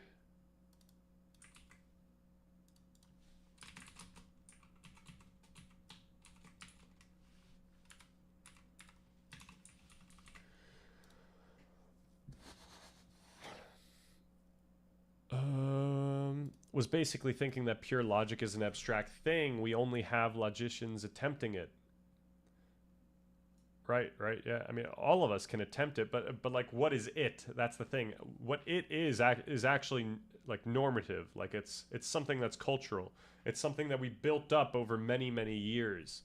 Like when I say culture, I don't just mean like our culture is different than culture was 5 years ago. I mean like human culture has built up the standards of what counts as rational and logical over the past, however many thousands of years we want to look at. I understand you that in general, from empirical finding, measurements, sets of data, we believe most brains are typically similar, but there's differences. Neuropathological and causally, exno pain is present when the brain is signaling pain, or vice versa, or why medications work, or how tools of measurement should be founded on. Grounded on some theory T under a mathematical form and function. This presupposes a standard of structure in the first place. Right. Like we're not going to act as if just because the brain is actually different in its physical makeup that we can't find similarities or behave as if these brains are going to behave in similar ways. And that's obviously our like a fundamental axiom for how science works. We're trying to come up with something that is reliable enough that tells us that it will work on other brains, and we're hyper aware of variables that might suggest that this wouldn't actually affect multiple people in the same way. I did notice you brought in propositions near the end of your reading. There's a lot of philosophical questions about types of logics. Brought in propositions. First order predicate logic was introduced to the West by Frege, and so he was Platonist. Yeah, I don't recall which propositions we're referring to, but it might have been language that I defined earlier in those sections. And when I say defined, I mean like we're just coming up with a way to think about these things. So I'm just defining words that mean something so that we could use those words again. Unfortunately, we can't just rely on just intuitive framings for our discussion, because intuitive framings will be ambiguous in ways where a bunch of people that are reading it will think different things about what I'm trying to say. So I try to create some type of vocabulary just in that section. When we're talking about the brain, we have to follow what other people are saying. All right, and that the only way logic can be put on a pedestal is justification through logic, which seems circular. Absolutely. Yeah, I mean, the way I think about this thing is like what we understand about the brain right now has already disqualified the very thought about logic being justified, as some absolute. Like it's already gone. Like everyone can stop. We've already figured it out. The scoreboard is posted. That's the type of argument I'm trying to make about a lot of things on this channel. It's like the scoreboard's kind of posted. Like there's not an absolute truth that's just external or just somewhere sitting in the world. What we each think in every single moment is affected by our brain, by our past. We are predisposed to experience the world in that moment. And yeah, it's never something we could run away from. That predisposition is affected by nature and nurture, and nature and nurture are quite interconnected topics.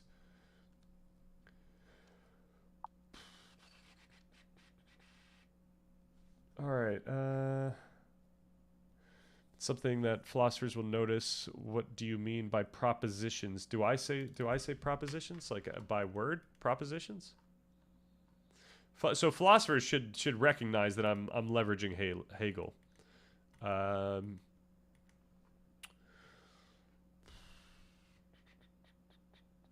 Was it this? This brings us to through our implicit intentional activity, we simultaneously apply and institute the determinate norms that structure our world. What other propositions are we talking about? Are we talking about when I start using the umbrella example? This is a very inferentialist view. The idea that there's always presuppositions underlying what we talk about, no matter what.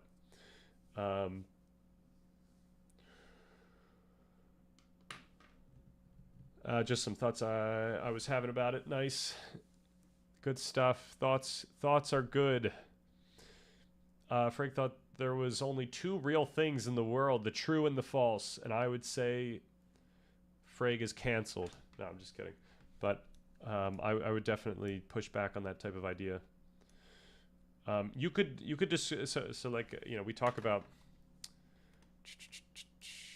so we're actually not too far off from because, you know, I basically just said that, you know, everything that we're experiencing is speculative in some fundamental sense. So then we have to talk about objective truth and correctness.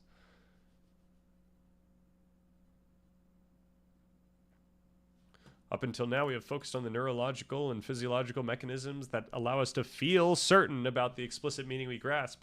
When we take something to exist, it feels external and non-psychological. In other words, as if it would exist regardless of our perception of it.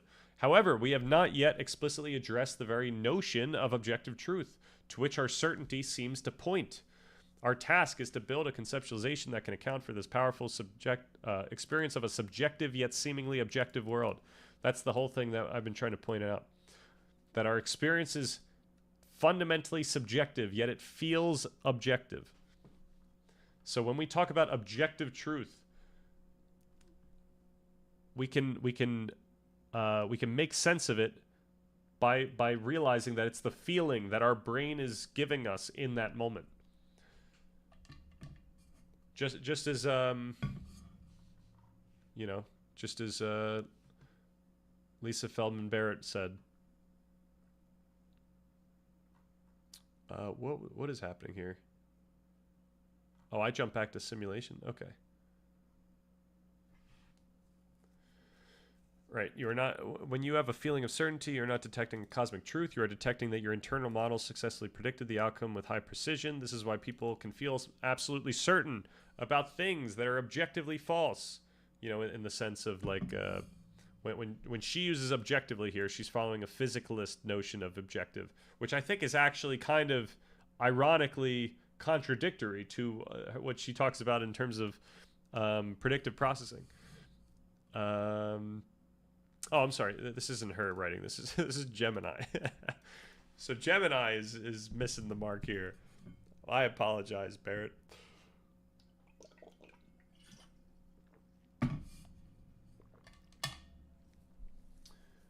Okay, what are we doing here? Yeah, just okay. Okay, is Ben Shapiro mistaken when he says facts don't care about your feelings in your view? Okay, so first of all, just to point out, like when we're talking about when people are like reasoning in a you know, in such a high level thing like, you know, politics, or you know, you're arguing about a movie or something like that. Like they're not having a philosophical discussion where they're trying to find the foundations of these things in the brain and then trying to figure out what language would most aptly represent what we understand about what these things actually are at a bottom level. So, but let me think about this question. Facts don't care about your feelings. Yeah, I think that is completely wrong. I mean, that's completely wrong in multiple ways. One, like facts are salient or they're not salient, right? There's a lot of facts about the world that we don't care at all about. There's a lot of facts about that wall back there that you're seeing right here. There's a lot of facts about the different molecules or I don't know if that's the, you know, the different, the structure, the material structure of that wall. There's a lot of facts about that wall that I don't care about. I I don't ever try to figure out. If I knew them, it wouldn't matter. I wouldn't remember them. Um, but but yeah, there's facts that literally like rely on our feelings, not only for us to understand what they mean, but also for us to want to even remember them. Salience is so closely ingrained with learning that all facts that we can even think about are only afforded to us because of our feelings. But yeah, like what he's getting at is something more of like a norm, like a norm about how we should think about facts as separate from feelings. So I just gave like a very low level answer to that question. But really, like, there is some truth to this idea that, you know, when we're talking about facts, we shouldn't rely too much on our, like, you know, maybe human emotional impulses when we're determining what we should do with that fact. That said, as I point out in this document, like, we interpret facts and its conclusions through some, you know, feeling based framework where things have conclusions or implications that we feel viscerally. So, you know, I would just say that type of phrase is too ambiguous to really leverage, and we should really figure out what we're trying to get at. All right, surely your feelings affect what you consider a fact. Absolutely. If not, they are curiously correlated. They are very correlated, and they do affect what you consider a fact, and they affect what, yeah, as I said, what you remember, etc. Okay. Should we call it here?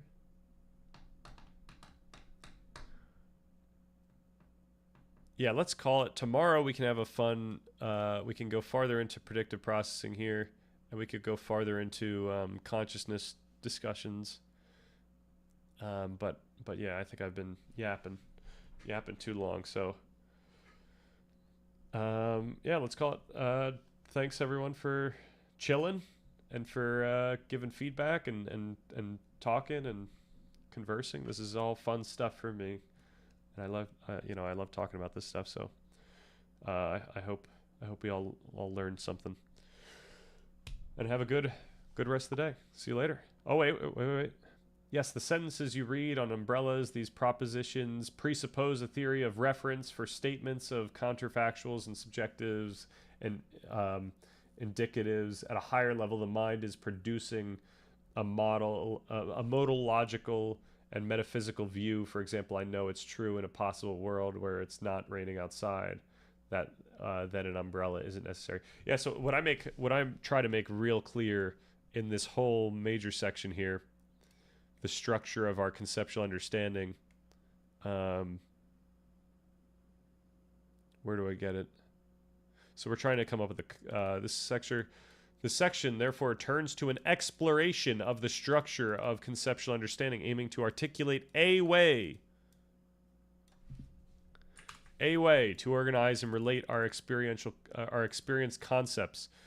In developing a framework for this exploration, we draw significant inspiration from contemporary philosophical work that revisits Hegelian insights, particularly as expounded in approaches like Robert Brandam's The Spirit of Trust, which offers a powerful reading of Hegel's phenomenology of spirit. While this line of thought offers a rich starting point for considering the interrelated structure of our understanding, our endeavor here is not to provide an interpretation or strict application of any single philosophical system. Rather, we will selectively draw upon and adapt these philosophical insights, integrating them with the scientific understanding of cognition we have previously discussed to develop a conceptualization suited to our broader inquiry. Our aim in examining this structure is multifaceted. By considering the semantic, dynamic, and normative perspectives of our conceptual understanding inspired by Brandam, we seek to build a more robust and nuanced picture of how we make sense of the world. This will not only help us address questions like the interplay of stability and change in our experience, but also provide a crucial foundation for subsequently exploring the nature of our activity and agency within this conceptual landscape. We proceed then. So this is it. This is the big stuff. We proceed then, not with the claim of uncovering a definitive or final account, but with the intention of developing a coherent and practical way to think about the intricate structure of the understanding that underpins our lives. So I want to be always very adamant that we are not discovering some absolute truth about how the brain works in this section. What we're doing here, we're trying to just come up with a linguistic way, like just words. How can we make sense of what we're seeing inside the brain in relation to our intuitive understanding about our experience? So that's what we're doing here. You know, any like the underlying, you know, thesis here is like any philosopher that tells you that the brain is doing this thing absolutely in a way, in such a way where like they're not actually grounding what they're talking about in any science, and they're not telling you that this is just a way of many ways that you can think about how the brain works. They're in the wrong in some fundamental sense. That's like the underlying thesis here. Like all we can do is come up with a way for us to think about the brain that makes sense and gives us practicality. It's not like we're figuring out what is absolutely right. So that's the answer to I think what you just said. So yeah, we're leveraging these concepts, which I am relying on people to understand what inference means. You know, who's reading this? I'm relying on people to understand certain things, while we're leveraging these ideas of propositions. Like when I start out, I point out this idea that we can think about the things that we experience, like a cat, as like related to other things inherently, whether those things are more or less abstract. Like, you know, a cat is an animal, and these are, you know, we can think about these as semantic relationships. A cat is not a dog. You know, we can think about these relationships through the lens of incompatibility and consequence. We can think about them through the ideas of necessity, what a concept entails or requires, or possibility, what is consistent with a concept, and impossibility, what's not possible. So it is necessary that a cat is an animal. It is a possibility that a cat is affectionate. It is an impossibility that a cat is also a dog. So anyone who posits anything, there's brains, mountains, chairs, is already positing. But if you're getting closer to truth about the world or propositions, it's related to metaphysical views. A.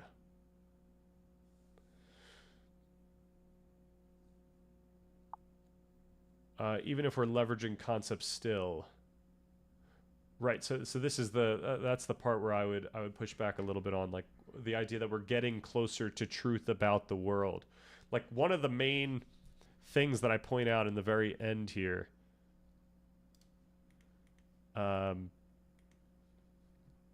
we have to acknowledge that our framework here is itself an interpretation, is a product of its time, a narrative built using the contemporary English language and shaped by the cultural, scientific, and wisdom traditions available to us. It necessarily stands on the shoulders of countless thinkers who came before, and its perspective is inevitably filtered through that specific inheritance.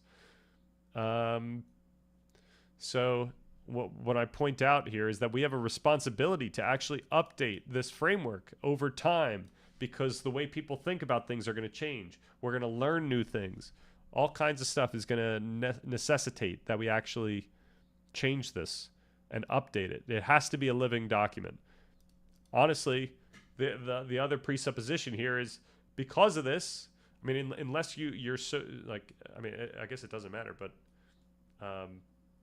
if you're confident that, like, regardless of who's going to read it, whether it's someone 200 years from now or now, that they'll be able to understand it. Regardless of how confident you are that anyone would be able to understand it, you could always hedge the bet, right? You could always make it more accessible to the current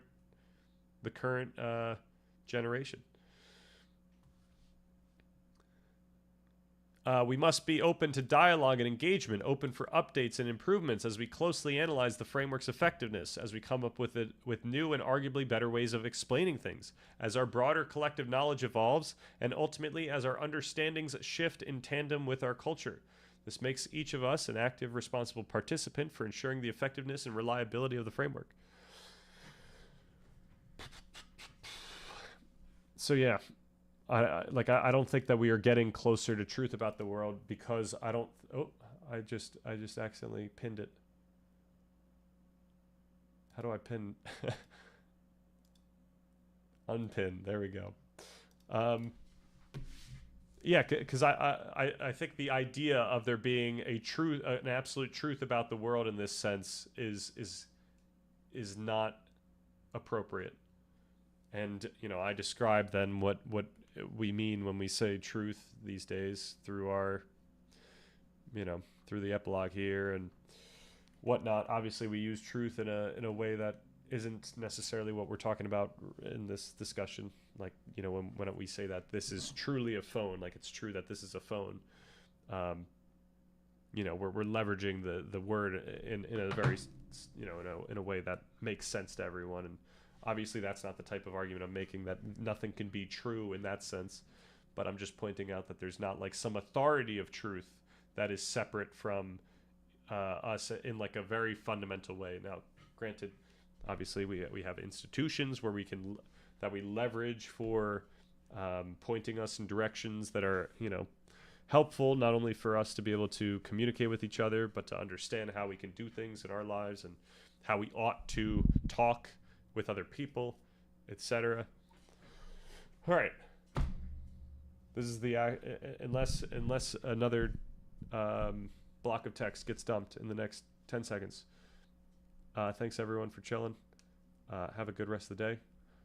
And new block of text. So more question. How about time before we humans existed? Can we talk ontologically before our filters and culture placed its hand on things?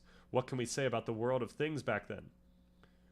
Right, like all we could say is that there were species that may or may not have been more or less conscious, and to them certain things were true, but the idea that things were true, like what are we talking about when we it was, you could say that even 10,000 years ago it was true that in 10,000 years I would be holding this pen, but like what are we actually getting at there? Like what is that, what kind of benefit does that even give us?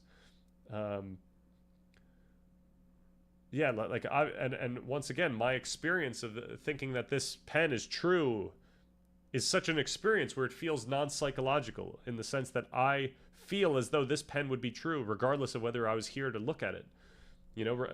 Like if someone dropped this pen in the world 20,000 years ago, my understanding is that pen, or like that object would be a pen, except there would be no one there to think that it's a pen, or there's no one that would be there to think that it's anything similar to what we think it is. It would be a different thing. Like ontologically speaking, it would be a different thing to people 20,000 years ago if they just found this object. So yeah, like when we're talking about ontology, like I think at the most fundamental level, like all we can think about is what people experience in the moment. And then we can start coming up with like how we ought to speak based on the standards of empirical science that we've come up with today. Not come up with today, but have come up with and now have today. And that gives us a fundamental norm for how we can talk about, what is true in the world. What types of, what kinds of studies or standards and studies allow us to say that a conclusion of that study is true or likely true, because, studies tell us probabilities. So, yeah. All right. I'm out. Oh, yeah, we can't say that, right? Saying there is, there was, this presupposes things, an existential quantification over things, which things we're trying to define alone in the first place. Right. Just because we're leveraging language in such a way where like we're committing to things being true in some sense, like I'm saying this is a pen and I'm going to do this thing, I'm going to be this way, like like this obviously like means something for me, and I'm trying to communicate something. I think it's going to mean something to you in the same way.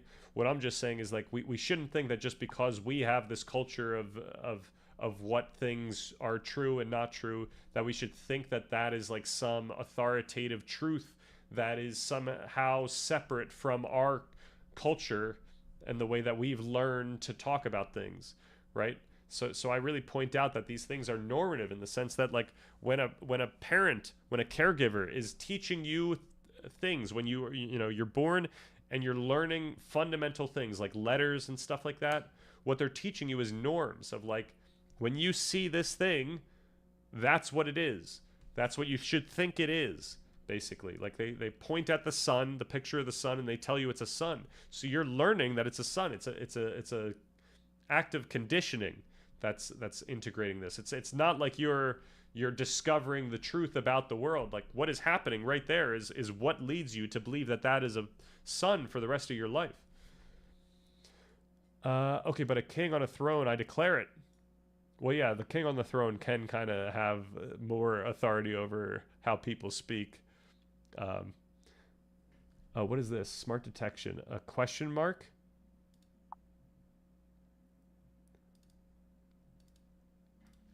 Why is the smart detection getting rid of a question mark? All right. Yeah, like you could point out how the king has a significant effect on the social like activity of its people, of a kingdom's people, and that will affect what they internalize. So it'll affect what type of language ends up being used. It'll affect what people end up thinking is true and what people say is true and all that. But yeah, it's not a authority that transcends the king. I take it there's really things independent of any reasoning or beings capable of sensing things. Why? Possible worlds, semantics, modal logic, in other words, metaphysics, non-physics. I mean, yeah, like fair enough. Yeah, I guess I'm just trying to push this argument as to why when we're talking about the bottom level stuff, when we're talking about ontology at large, that I'm really trying to make the argument that we're not allowed to like, we're not allowed to act as if there's some absolute transcendent external truth, given what we know, given what empirical science has led us to. That's the argument. And then also given what our linguistic philosophers have graced us with in terms of how we can think about things, and how when we're talking about semantics, it's coming down to linguistic norms. That's the whole thing. It's coming down to it's broader than linguistic norms. It's like norms about how we identify patterns in general, and how we work with those patterns, but which are fundamentally linguistic for humans. So, perhaps that is fine. All right. See you all later. Have a good rest of the night.